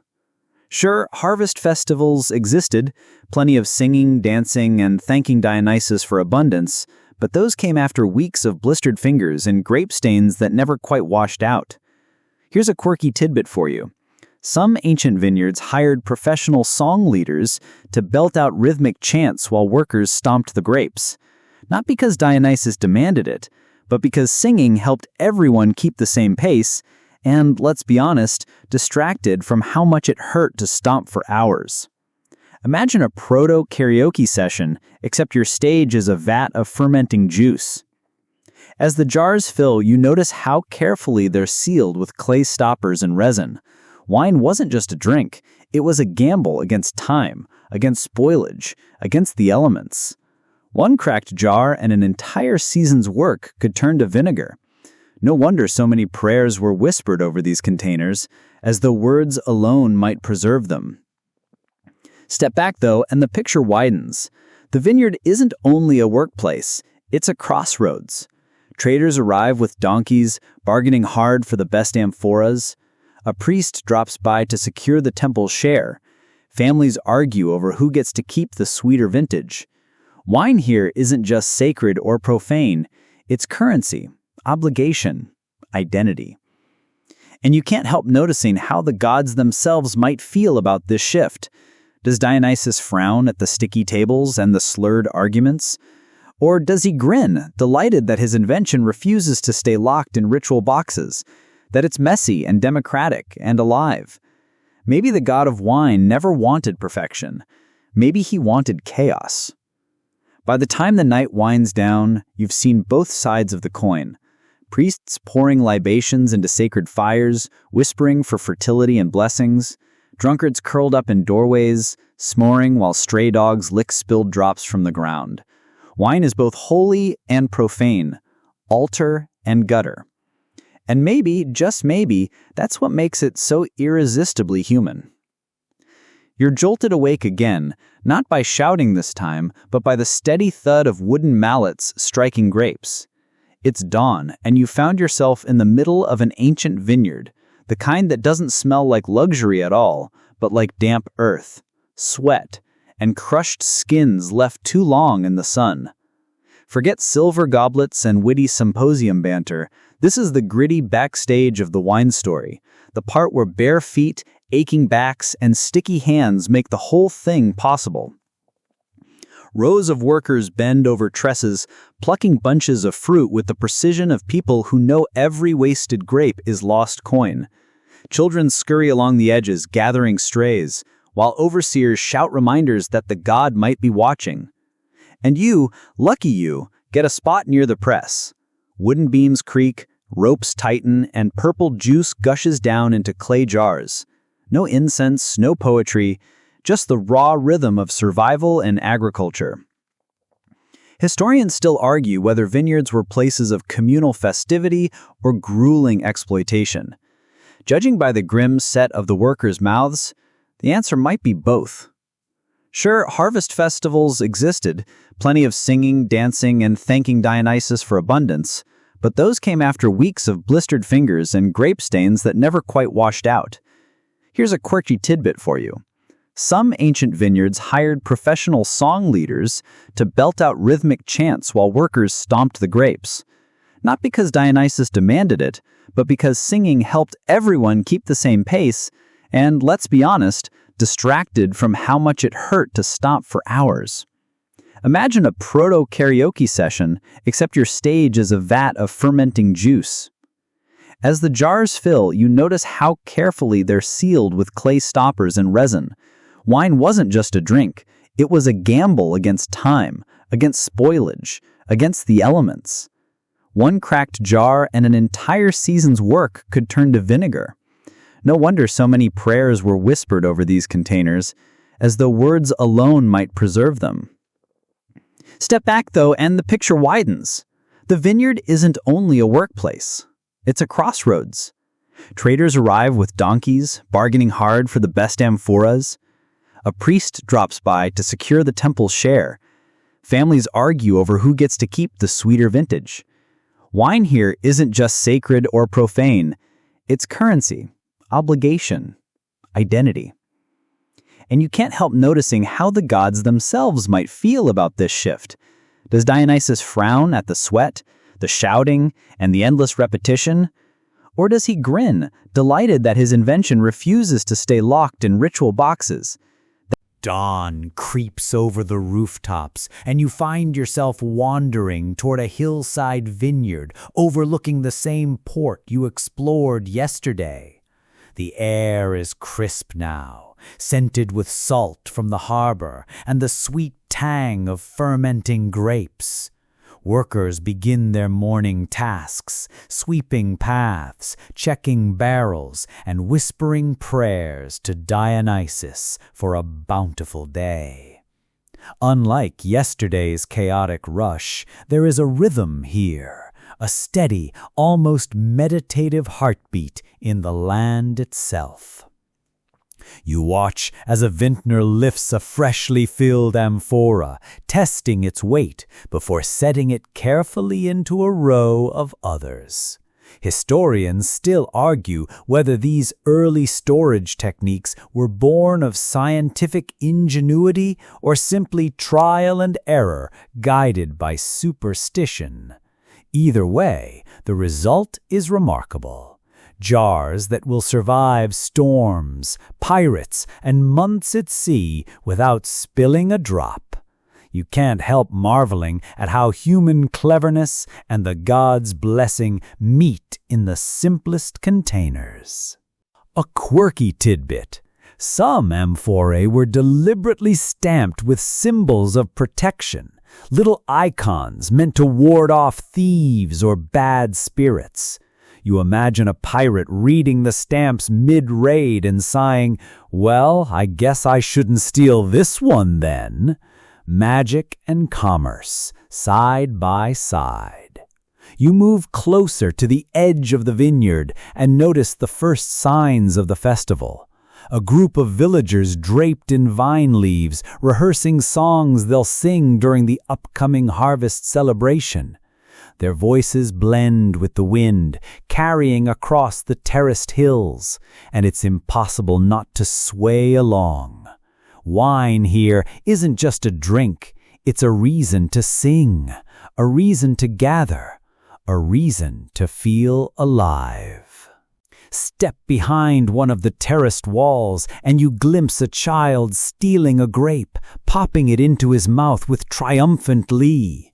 Across the hillside, elders nod knowingly at this small rebellion, the way they nod at everything life allows. Small joys, fleeting freedoms, and the certainty that Dionysus watches even in silence. By midday, the amphorae are full, the songs rise, and the villagers prepare to welcome travelers from distant lands.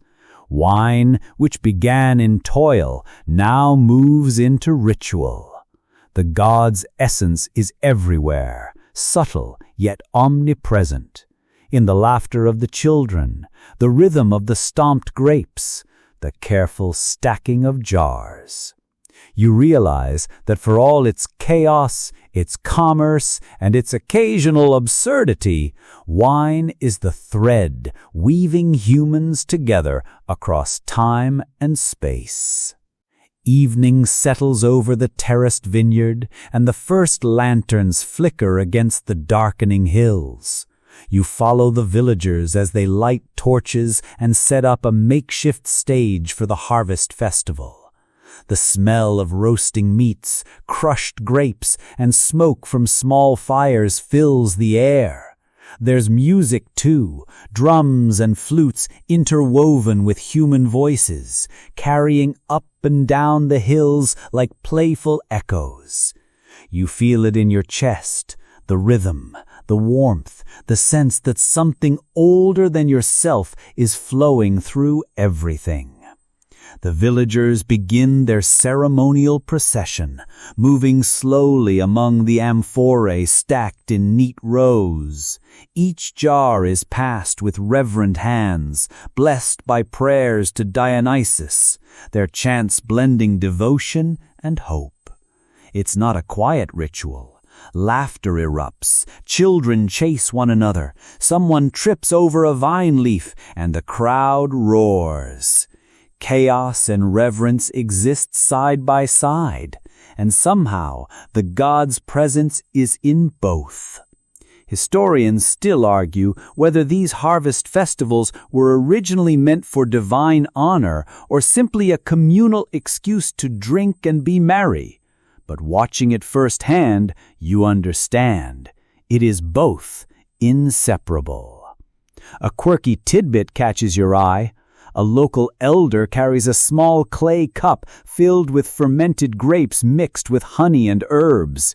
He offers it to each newcomer, saying, "Drink, or the god may haunt your dreams." Whether he believes it or is teasing, nobody dares refuse. Tradition, superstition, and humor swirl together like the wine in your cup. As you wander among the crowd, you notice dancers twirling in ivy crowns, their feet tracing patterns on the packed earth. Every stomp, every clap, every shout seems to echo back from the hills themselves, as if the land itself has joined the festival. You can almost feel Dionysus smiling, delighted that his invention has transcended vineyards, docks, and taverns to become something communal, immersive, alive. The night deepens, torches burn lower, wine flows more freely, and the music slows into a gentle pulse. Conversations fade into murmurs, children curl into exhausted naps beside parents, and the stars spill across the sky like spilled wine on dark velvet. You pause and take a deep breath, realizing that every moment, from toil to travel, from commerce to ritual, has led to this, the gods' creation fully realized in human connection, laughter, and a little controlled chaos. By the time the festival ends, you've watched wine transform yet again into joy, into memory, into something so utterly human it almost feels sacred and profane at the same time. And you understand, perhaps better than ever, why Dionysus smiles at all of it. No matter where it flows, wine is always alive, always moving, always teaching. Morning arrives, pale and hesitant, as you find yourself walking along a winding hillside path that overlooks the river valley below. Mist curls lazily over terraced vineyards, clinging to the grapes like whispered secrets. The air smells faintly of damp earth and early dew, and the faint tang of fermented juice lingers, reminding you that yesterday's festival wasn't an isolated moment. It's a heartbeat in a rhythm that stretches across seasons and generations. You notice the workers already at their tasks, tying new shoots, pruning dead vines, and checking the seals on amphorae that were left from the harvest. The rhythm of their labor is quiet now, contemplative, almost ritualistic. Yet it's grounded in necessity. Without careful tending, wine would spoil before it ever reached a cup. Historians still argue whether these meticulous vineyard practices were entirely practical or infused with symbolic gestures meant to honor Dionysus. But watching the workers, it's clear that devotion and diligence are intertwined. A quirky tidbit strikes you. Some vintners believed that talking to the vines improved growth. Whispering songs, reciting poetry, or even just scolding a stubborn branch was thought to encourage fruitfulness. You can't help imagining a vine rolling its eyes at the human chatter, but somehow it works. By the end of the season, the grapes seem to respond, not just to sunlight and water, but to voices, laughter, and perhaps even a little divine mischief. You step closer to a stone press and watch as two workers stomp the grapes, their feet sending purple juice cascading into a waiting vat. The smell is sweet, fermented, and sharp, tangling with the scent of the river. One worker hums a tune that rises and falls with each stomp. It's a primitive song, yet it contains centuries of rhythm, tradition, and human ingenuity. You think again about Dionysus and can't help imagining him smirking. Even in labor, his influence is present. Beyond the vineyard, the valley hums with life. Traders begin to arrive to collect wine for distant towns. Children play along the riverbank, throwing stones that skip and vanish. Birds sweep low over the mist, startled by your presence. Wine, you realize, is not only the product of toil, it's the pivot around which communities, economies, and stories revolve. One jar might travel for miles, yet it carries the labor, hope, and song of this small hillside. By midday, you find yourself pausing atop a knoll, watching amphorae being loaded onto carts. The rhythm of labor, the scent of crushed grapes, the faint promise of the river below, it all blends into a single pulse that seems older than history itself. You inhale deeply and sense that wine's journey is endless, moving from earth to hand, from festival to tavern, from myth to everyday life, shaping and reflecting the world as it flows. By midday, the sun has climbed high, warming your back as you follow a narrow dirt path that winds toward a small village tucked between the hills. The air is thick with dust, the scent of baking bread, and of course, the lingering sweetness of fermented grapes carried on the breeze. Villagers gather in clusters, carrying baskets of food, offering greetings, and preparing for the day's communal wine tasting, a tradition as old as the vines themselves. You step into the central square and are immediately struck by the energy.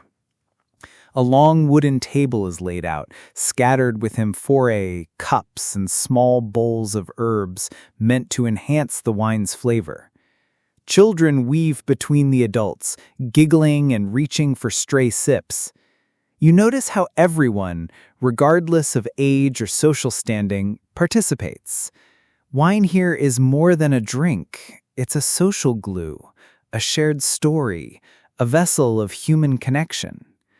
Historians still argue whether these communal tastings were strictly ritualistic or if they evolved naturally as a form of social cohesion.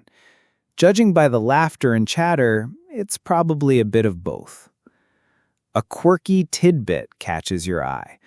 One elder sprinkles tiny bits of pine resin into his cup and claims it improves the wine's mood, a practice that sounds strange, but actually helped preserve the liquid. You taste a sip cautiously. It's pungent, slightly bitter, yet somehow invigorating. You can imagine it keeping people cheerful and alert during long harvests or festivals. As you wander among the crowd, conversations float past you. Traders argue over the quality of vintages, young couples flirt with sly smiles, and elders recount tales of harvests past, each story punctuated by a toast to Dionysus.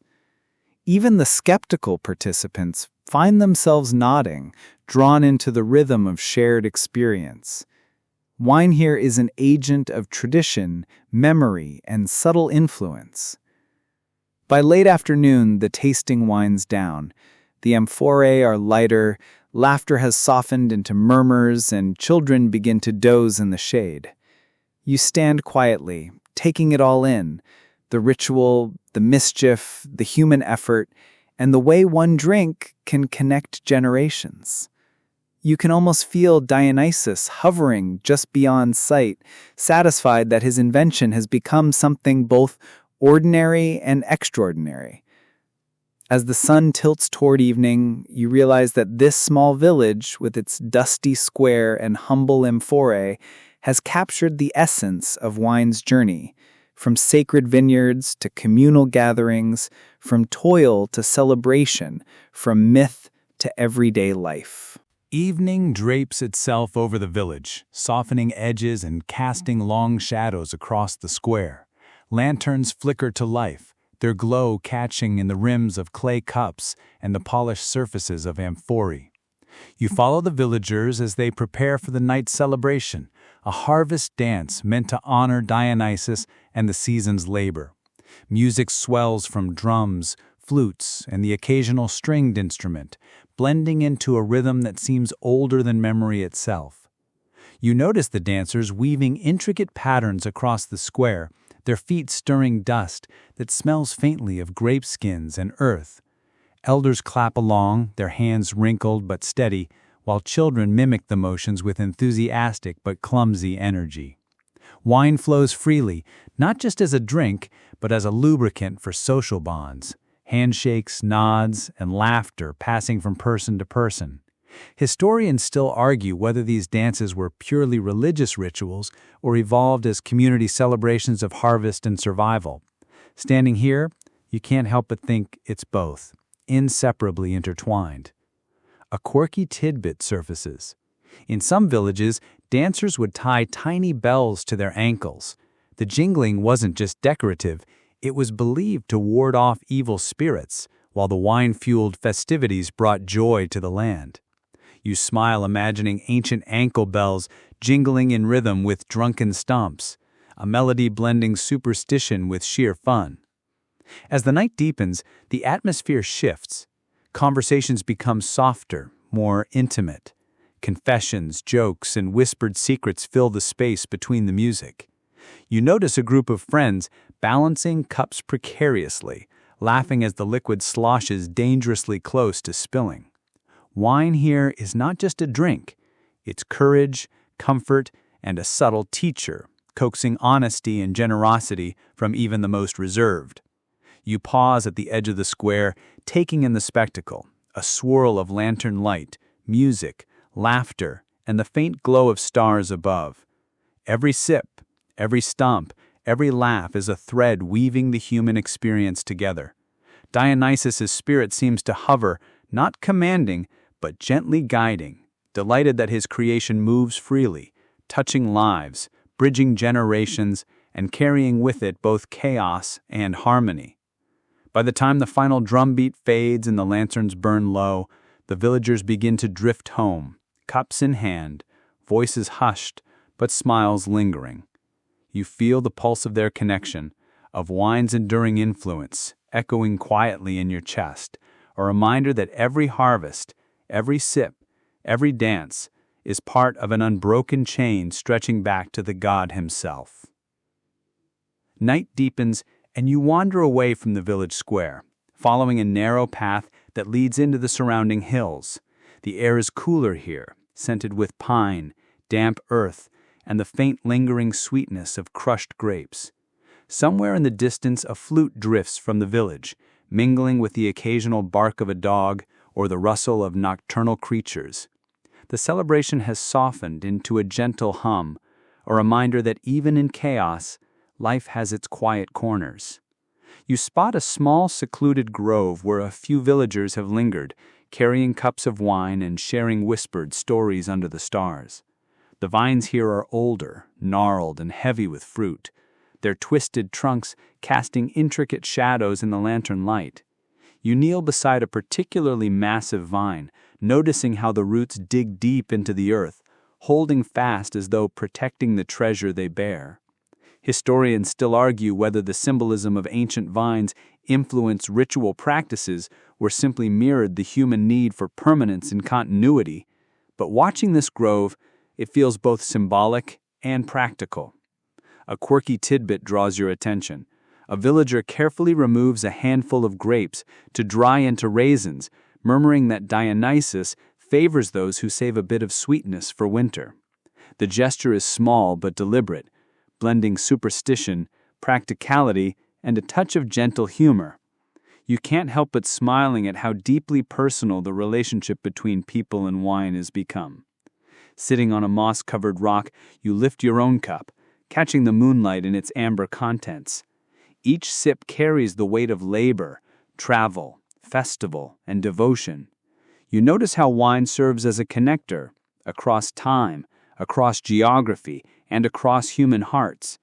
Here, far from the dock, the tavern, or the symposium, it feels intimate and sacred, a private communion between you, the villagers, and the god who first inspired this liquid magic. As stories are shared and laughter hums softly, you realize the vine's journey is ongoing. It moves from hands to mouths, across hills and rivers, into taverns and temples, and to celebrations both grand and humble. Dionysus' invention isn't static. It adapts, persists, and thrives wherever human curiosity and desire meet his gift. By the time the grove falls silent, you feel the deep pulse of wine's legacy, a rhythm both human and divine, chaotic yet comforting. You rise, dusting off moss and soil, and continue down the path, knowing that every step, every sip, and every story carries forward the essence of Dionysus' first inspiration. The dawn after the grove feels unusually quiet, as if the world itself is holding its breath. You follow a narrow path toward a distant plateau where wild vines twist around ancient stones, remnants of settlements long since abandoned. The morning mist curls around your ankles, sticky with dew, carrying the faint scent of grapes and fermented earth. You notice birds dipping low, pecking at fallen fruit, and the occasional fox slipping silently between the shadows. Wine, it seems, is not just a human affair. It's woven into the rhythm of the land itself. Here, untouched by festivals or taverns, wine begins its slow, patient transformation from fruit to drink. Workers, or perhaps caretakers in centuries past, crush grapes under stone presses, letting gravity and patience do what tools cannot. Historians still argue whether these early methods were entirely practical or influenced by ritualistic symbolism, but the result is clear. The liquid gathers both the essence of the vine and the sweat of human effort. A quirky tidbit: ancient winemakers sometimes left grape skins to ferment in open clay jars, claiming that exposing them to the wind and stars would teach the wine its place in the cosmos. Whether poetic license or early chemistry, it adds a touch of magic to the otherwise tactile process. You sip from a small cup you carry, tasting a hint of earth, sun, and history compressed into liquid form. Walking along the plateau, you watch travelers arriving to collect these jars, often paying with goods or labor rather than coins. Wine has become currency, diplomacy, and gift, a fluid medium carrying stories, blessings, and occasional mischief across lands. You think of Dionysus, smiling quietly somewhere beyond the clouds, seeing his invention ripple outward, unstoppable and endlessly adaptable. By midday, the sun pierces the mist, highlighting the twisted vines and the careful hands that tend them. You witness how wine touches every part of life: celebration, trade, storytelling, and quiet reflection. In these moments of stillness, removed from the chaos of festivals or ports, the beverage feels almost sacred again, as if the god himself whispers in the breeze, reminding you of both the power and fragility in each drop. As you descend from the plateau, carrying the scent of fermenting grapes and the memory of ancient stones, you realize that wine's journey is endless, and so is your own. Each step forward continues a story that began thousands of years ago with Dionysus's first spark of inspiration, alive now in human hands, hearts, and laughter. Twilight drapes the market town in soft purples and golds, and you wander toward the outskirts where the air smells of wood smoke and fermenting grapes. Lanterns begin to glow along the cobblestones, reflecting off clay amphorae and the occasional glint of a merchant's polished coin. Children play tag near the fountain, their laughter mingling with the low murmur of vendors finishing their day. You realize wine is present everywhere, from the vineyard terraces to this bustling town square, linking labor and leisure in a single fragrant thread. You pass a small tavern tucked between two merchant shops. Inside, a few patrons lounge on wooden benches, sipping dark, slightly sour wine from chipped cups. One man tells a story of a satyr who supposedly taught him how to blend honey into the grape juice to sweeten it. Though whether the tale is true or just local folklore, no one questions it. Historians still argue whether tavern culture in ancient Greece was an evolution of symposium gatherings or an entirely separate phenomenon. But standing here, it's clear that wine has adapted effortlessly to human need, decorum optional. A quirky tidbit: some taverns had resident poets who would improvise verses about the drinker's adventures, missteps, or romantic pursuits. You can imagine a bard exclaiming, "And here young Phaedrus spills his cup for the third time this night," followed by laughter and applause. Storytelling and wine intertwine, creating a culture that's equal parts performance and participation. You step outside again, noticing merchants loading the last amphorae onto carts, some sealing them with wax, others with herbs or tiny charms. Wine isn't merely beverage here, it's gift, currency, entertainment, and ritual. You sip from your own cup, tasting the faint bitterness, the lingering sweetness, and the promise of stories yet to unfold. By nightfall, the town settles into a quieter rhythm. Lanterns flicker in windows, voices soften, and only the occasional shout or clatter breaks the gentle evening hum. You sit by the fountain, letting the world settle around you, and feel the persistent pulse of wine's journey, from vine to cup, from ritual to revelry, from myth to everyday life, flowing unbroken, carrying Dionysus's touch in every drop. Night deepens and you follow a narrow alley leading away from the town square toward the river that cuts through the valley below. The air is cooler here, carrying the faint scent of moss, damp stone, and fermented grapes from distant vineyards. Lanterns reflect in the slow-moving water, casting golden streaks that ripple with each passing breeze. Somewhere upstream, a group of fishermen toast with small cups of wine, their laughter echoing faintly off the riverbank. Even in quiet moments, the drink hums with life, binding the mundane to the divine. You pause near a bridge where travelers and locals converge. Merchants exchange goods and gossip, sailors test new blends from distant ports, and a storyteller sits cross-legged recounting tales of satyrs and nymphs, of Dionysus's mischief and divine lessons. Historians still argue whether wine's spread along river trade routes was driven more by commerce or cultural transmission, but watching these interactions, you see both forces at work, liquid ambition and shared narrative flowing hand in hand. A quirky tidbit catches your eye. One fisherman floats a tiny leaf boat down the river, placing a grape atop it as an offering to the water nymphs. Whether tradition, superstition, or playful reverence, it is a delicate act, blending imagination and ritual in the quiet, near-magical moment of night. You wander further along the riverbank, observing how wine punctuates everyday life. A couple shares a small flask, laughing at a clumsy dog that wades too far into the water. Nearby, children practice skipping stones, occasionally snagging a grape from a passing basket to snack on. Wine has become a gentle companion here, not just a catalyst for chaos or ceremony, but an agent of connection and comfort, softening boundaries between work and leisure, strangers and friends. By midnight, the river carries a subtle fragrance of wine along its length, reflecting moonlight in shifting patterns. You sit quietly on a stone, savoring the silence, the soft hum of water, and the faint lingering warmth from the day's festivities. It's in these hushed moments, the gentle conversation, the shared sips, the quiet devotion, that wine's true magic reveals itself.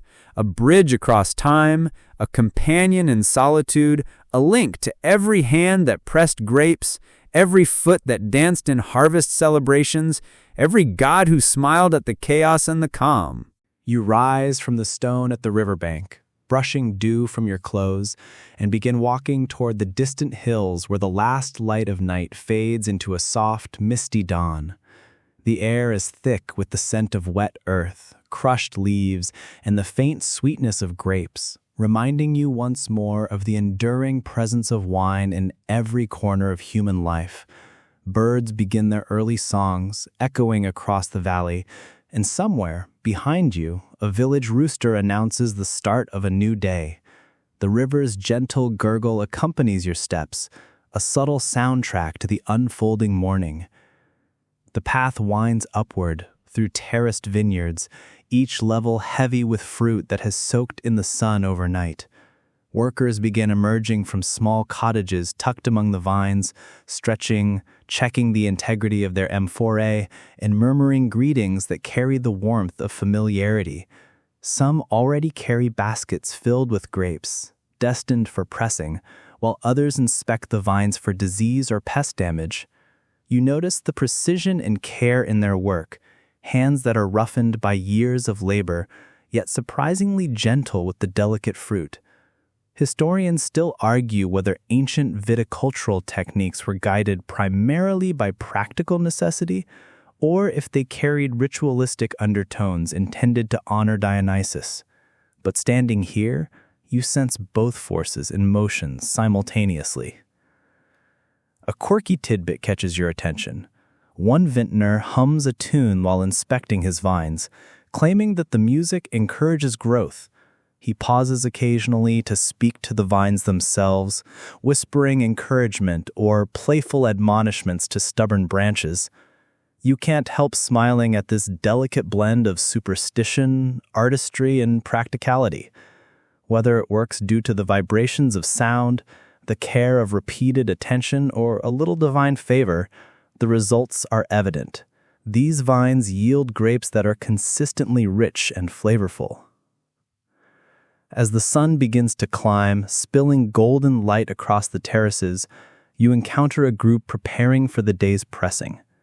Grapes are poured into stone basins where workers stomp rhythmically, sending purple juice cascading into waiting vessels. The scent is intoxicating, sweet, fermented, earthy, and alive.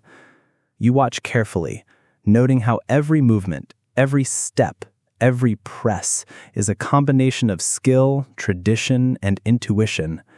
Wine here is not merely a drink. It is labor transformed into liquid memory, a concentrated essence of human effort, sun, soil, and divine inspiration. The workers pause for a brief moment to share a drink from a communal cup, offering small sips to each other and laughing at the minor mishaps of the morning.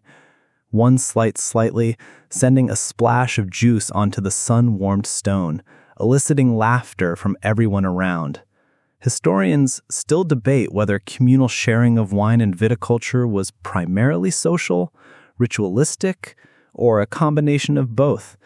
But in this moment, it feels like a living testament to human connection, joy, labor, and tradition entwined. You continue along the path, eventually reaching a small hilltop where the full panorama of the valley stretches before you. Below, the river snakes lazily, dotted with early risers and boats carrying amphorae for trade. The village you passed earlier is now alive with morning activity, merchants arranging their goods, children playing, and women carrying freshly baked bread, all while wine continues to flow through these routines, present but unobtrusive, binding the people, their work, and their stories together. A quirky practice catches your eye as you watch a pair of elderly villagers preparing amphorae for shipment. They carefully mark each vessel with tiny imprinted seals representing the day's mood or the intended recipient. One depicts a laughing satyr, another a cluster of grapes, and a third a crescent moon.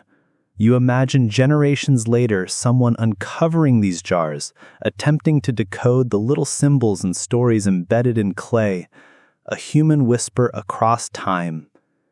Moving further along, you come across a secluded clearing where a few villagers have gathered for a small informal tasting. Grapes, pressed juice, and partially fermented wine are passed around in handmade cups. They discuss flavor, texture, and aroma with surprisingly nuanced attention, demonstrating an inherited expertise honed over countless seasons. One young woman laughs as she accidentally spills a bit on the ground, joking that Dionysus himself is testing their patience. Wine here is playful, instructive, and alive, a bridge between generations, culture, and skill. The sun is now high, warming your skin and glinting off the river below. You notice merchants loading amphorae onto carts bound for distant towns. Trade routes hum with activity. Wine is both commodity and story, carrying the essence of the vineyard, the labor of its caretakers, and whispers of Dionysus's ancient blessing. Travelers share small sips along the way, offering toasts to safety, prosperity, or simply the joy of taste. Historians still argue how much these trade practices were influenced by cultural rituals versus pure economic necessity, but the answer seems clear. Wine was and remains both. You pause at the edge of a grove, resting under the shade of twisted vines, inhaling deeply. The smell is a mix of crushed grape skins, sun-warmed soil, and faint traces of wood smoke from distant homes. You reflect on the unbroken chain of human experience surrounding this drink: labor, ritual, celebration, mischief, commerce, and care, all captured in each cup. Dionysus's invention is no longer a mere myth. It is a tangible, enduring force, moving through bodies, towns, and hearts alike. The hills echo faintly with laughter, song, and the rhythm of pressing, And you know that wherever humans meet, labor and celebration converge, wine will always be present, a silent witness and active participant in the human story. The sun dips toward the horizon as you follow a winding trail into a dense olive grove, the air thick with the scent of ripening fruit and the earthy aroma of pressed soil.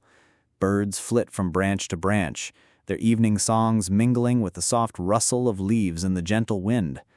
Somewhere in the distance, a small chapel bell tolls, a reminder that the human and the divine often share the same space in these quiet moments. Wine, it seems, permeates this world in ways both subtle and profound, threading together celebration, labor, and devotion. You arrive at a secluded clearing where a group of villagers has gathered, preparing for a twilight feast.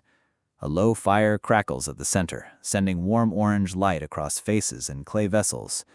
They pass amphorae from hand to hand, pouring the rich liquid into small cups, the aroma of fermented grapes rising in waves that mingle with roasted almonds and bread. Historians still debate whether such gatherings were primarily social, religious, or a blend of both, but the ease and intimacy of this scene suggest it's all three: ritual, fellowship, and revelry intertwined seamlessly. A quirky tidbit draws your attention. One elder carefully sprinkles a pinch of crushed herbs into his cup, claiming it improves the wine's conversation powers, making those who sip speak more freely and thoughtfully. You chuckle, imagining centuries from now someone attempting the same ritual and calling it ancient aromatherapy for dialogue. There is a gentle humor here, a recognition that wine inspires not just merriment, but human connection, learning, and a playful creativity that transcends generations. You join the circle, listening to stories of harvests past and the first adventures of Dionysus' followers.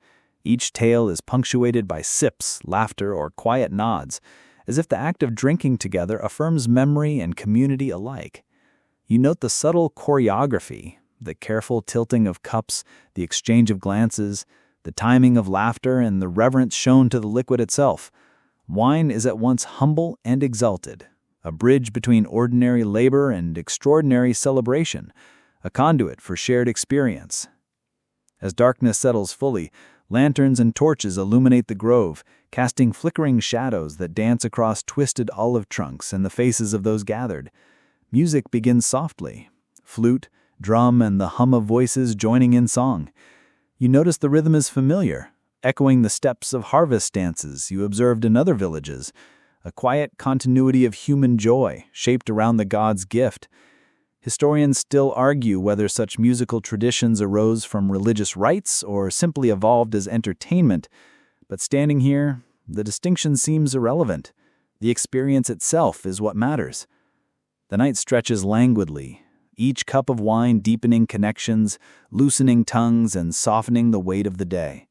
Laughter, whispered secrets, and playful teasing echo beneath olive branches, the smell of crushed herbs mingling with grape aroma and fire smoke. Wine is both catalyst and companion, inviting you into a state of awareness where human frailty, divine inspiration, and joy converge. By the time the last cup is drained, embers glow softly, and conversation slows to murmurs. You feel the rhythm of the earth, the pulse of life around you, and the subtle presence of Dionysus himself, observing, approving, and delighting in the messy, beautiful human tapestry woven around his creation. You rise, brushing your hands free of ash and grape juice, and realize that wine is more than drink, more than ritual. It is a living thread connecting labor, culture, myth, and the tender, enduring magic of shared experience. You leave the olive grove behind, walking along a gently sloping path that leads toward a hillside vineyard, bathed in the soft glow of moonlight. The air is cool now, carrying the faint sweetness of grapes, crushed leaves, and the earthy aroma of the soil. A gentle breeze brushes your face, rustling the vines and whispering through the rows of carefully tended plants. Somewhere below, you can hear the distant laughter of villagers finishing their evening celebrations, their voices carried softly across the valley. Wine, it seems, permeates this world in every corner of human activity, a quiet companion even when the spectacle of festivals fades. As you climb higher, you come across workers inspecting late-harvest grapes, some of the finest on the hillside. They move with careful precision, plucking clusters, testing the firmness of each grape and exchanging observations about sugar content, ripeness, and flavor. Historians still argue whether such techniques were learned purely through trial and error, or whether ritual guidance from priests or mythic tradition played a role. But watching these hands work, you see a blend of knowledge, intuition, and reverence that feels timeless. A quirky tidbit draws your attention. One vineyard carries a small satire figurine in his pocket, claiming it brings cheer and luck to the harvest. He laughs when asked why, explaining that Dionysus enjoys mischief, and the figurine is a reminder not to take the work too seriously. You smile at this mixture of superstition and humor, realizing that even centuries ago, wine inspired playfulness as much as devotion. Nearby, a small press is set up, with grapes poured in and stomped under the rhythmic steps of the workers. The juice flows into clay vessels, its color deep, rich, and alive under the moonlight. You kneel beside one of the jars and taste the raw, unfermented must, the raw sweetness of the grape mingling with the earthiness of the clay and the faint chill of night air. Each sip feels like a liquid story, capturing sun, soil, and human effort all at once. Moving further along the hillside, you notice a few travelers who have arrived to purchase jars for distant towns. They carry baskets of coins and trade goods, engaging in animated discussion with the vineyards. Wine here functions as currency, gift, and storytelling device, a medium for both practical exchange and human connection. Historians still debate whether trade routes primarily spread wine for economic reasons or whether cultural diffusion played a larger role, but seeing merchants negotiate with care and laughter, you understand it is both. By midnight, the hillside vineyard is quiet, except for the soft murmur of the workers finishing their tasks. You sit on a low stone wall, gazing out over the valley where moonlight shimmers across the river and the village beyond. Wine has moved from vine to vessel, from labor to leisure, and in every stage it carries human creativity, divine inspiration, and a touch of chaos. Dionysus's gift is alive here, shaping stories, rituals, and the daily rhythm of life, with each careful press, sip, and shared cup. As you rise to continue your journey, you notice the subtle interplay of shadow and light across the vines, the quiet pulse of life, and the gentle hum of the earth. Wine is no longer simply a drink. It is a connector of people, a record of toil, a witness to history, and a subtle messenger of joy and reverence.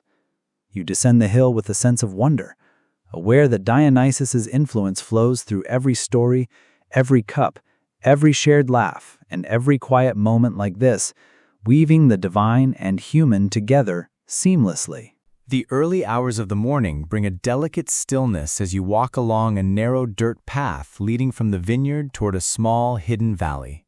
The world is washed in silver moonlight, with the occasional glint of dew on leaves and grape clusters that haven't yet been harvested.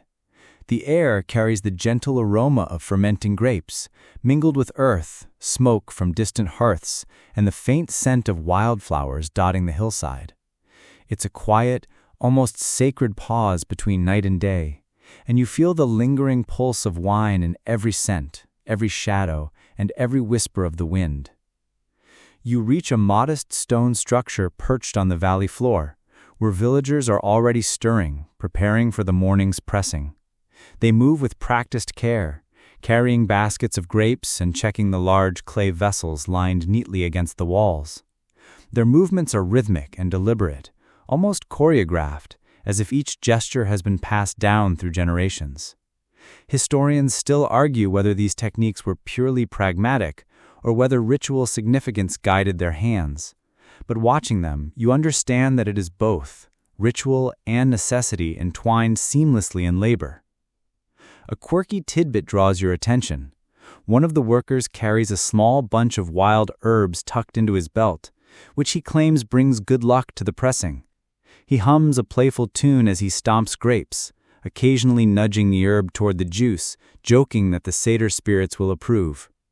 You chuckle at this, imagining a whimsical audience of unseen mythic beings observing every step, smiling at human ingenuity and mischief alike.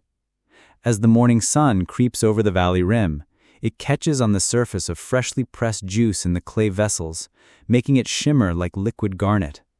You bend down to taste a small sample, savoring the sharp sweetness and the subtle earthy undertones, a flavor that carries both history and effort in a single sip. It's astonishing how something so simple, a crushed grape, can hold the complexity of labor, nature, and divine inspiration. Nearby, a few villagers discuss how they plan to transport the amphorae to neighboring towns, debating the merits of cart, oxen, or even river transport. Wine here is not merely drink, it is a medium of trade, communication, and cultural exchange.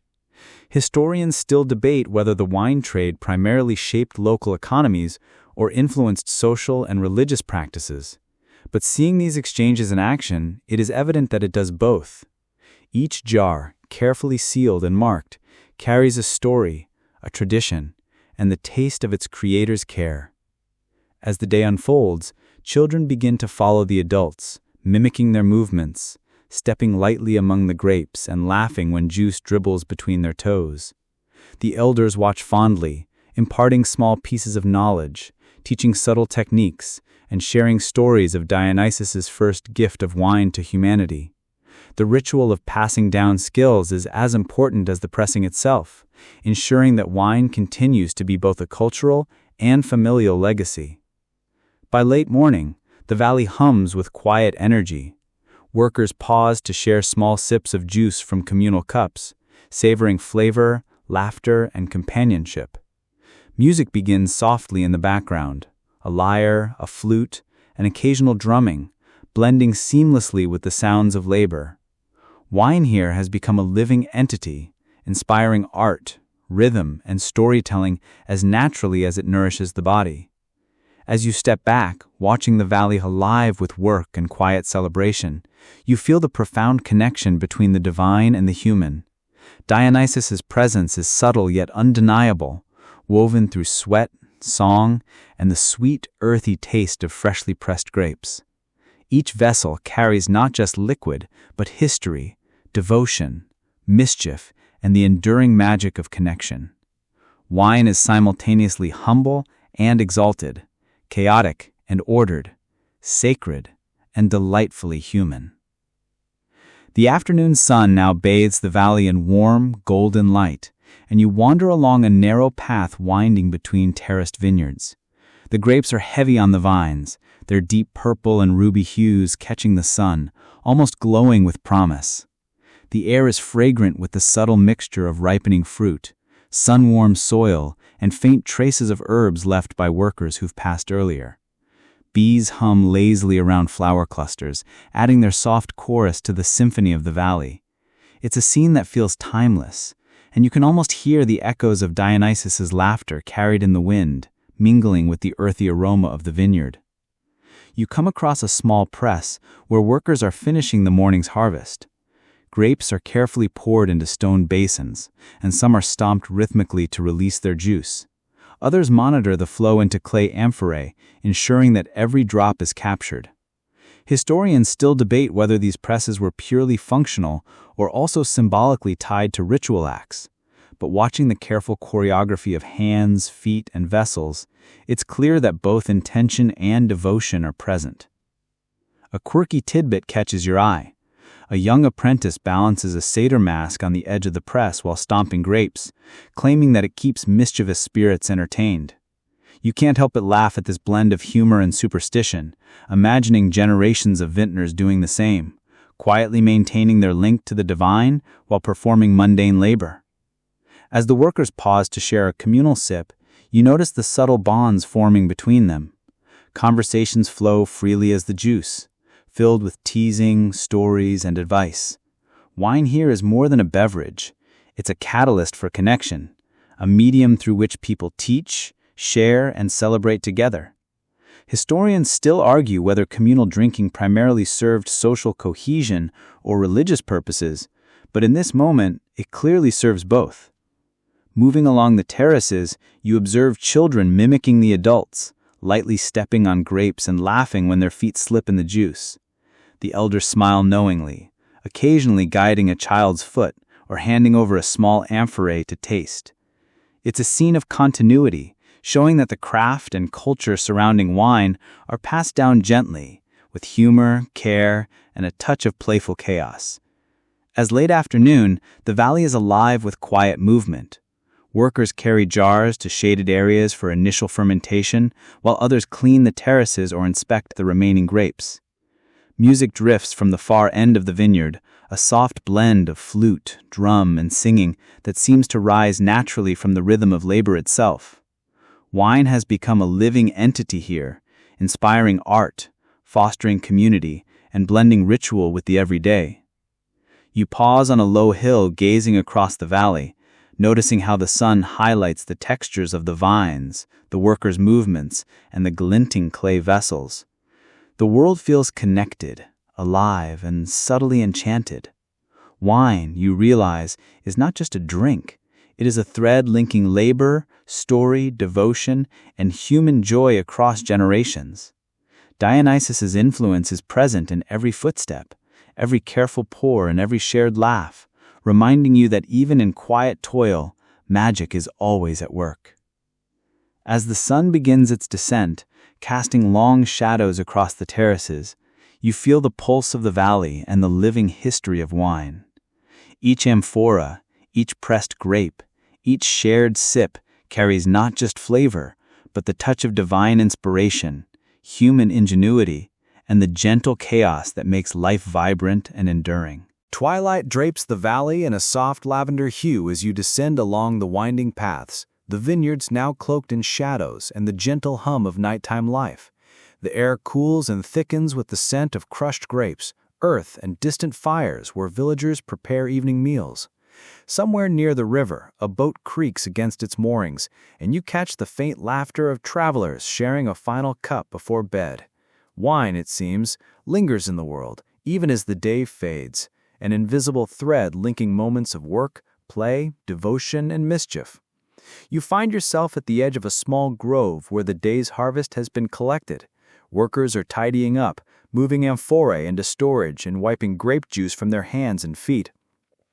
There's a rhythm to their movements, a quiet choreography born from years of repetition and shared experience. Historians still debate whether these tasks were strictly pragmatic or carried ceremonial significance. But watching the gentle coordination and care, you sense that it is both. Necessity infused with ritual, labor made sacred through attention and tradition. A quirky tidbit catches your eye. One of the villagers taps lightly on an amphora with a small wooden stick, claiming it wakes the sleeping spirit of the wine inside. The other workers chuckle, some playing along, some shaking their heads, but all acknowledge the invisible presence of Dionysus's mischief and blessing in their daily tasks. You smile, realizing that even small, playful gestures can maintain a deep connection to tradition and divine whimsy. As darkness fully settles, you notice a few families gathered near lanterns at the grove's edge, sharing small sips of wine with children, telling stories of harvest, gods, and satyrs. The atmosphere is tender, intimate, and alive, a living testament to the cultural and social power of Dionysus's gift. Wine here is no longer simply a beverage. It's a medium of teaching, memory, and bonding, its influence rippling across generations. Further along, you catch glimpses of quiet celebrations in homes, small gatherings where a few friends or neighbors pass cups and laughter back and forth. The wine flows like a gentle current, carrying conversation, music, and warmth, binding humans together in a subtle dance of shared experience. Historians still argue how much of these domestic rituals were inspired by public symposia versus organic family tradition, but witnessing the scene, it's clear that both threads are woven seamlessly into everyday life. You pause on a hilltop overlooking the valley, taking in the soft flicker of lights from homes and distant taverns. The river reflects the stars, and the faint aroma of fermenting grapes drifts upward from the stored amphorae. You realize that wine exists simultaneously in multiple dimensions of life: work and leisure, ritual and play, solitude and community. Each sip, each vessel, and each shared story carries a touch of divine inspiration and human ingenuity, a living bridge between the mortal and the mythic. By the time the night deepens, the valley rests under a blanket of quiet. Workers have gone home, Children are asleep, and the last cup is drained with a satisfied sigh. Wine has traversed the spectrum of human life today, from harvest to pressing, from communal laughter to reflective solitude. Dionysus's influence is felt in every shared smile, every careful pour, and every playful mischief tucked into daily routines. The gift of wine is alive, eternal, and impossibly human, carrying history, joy, and divine mischief in every drop.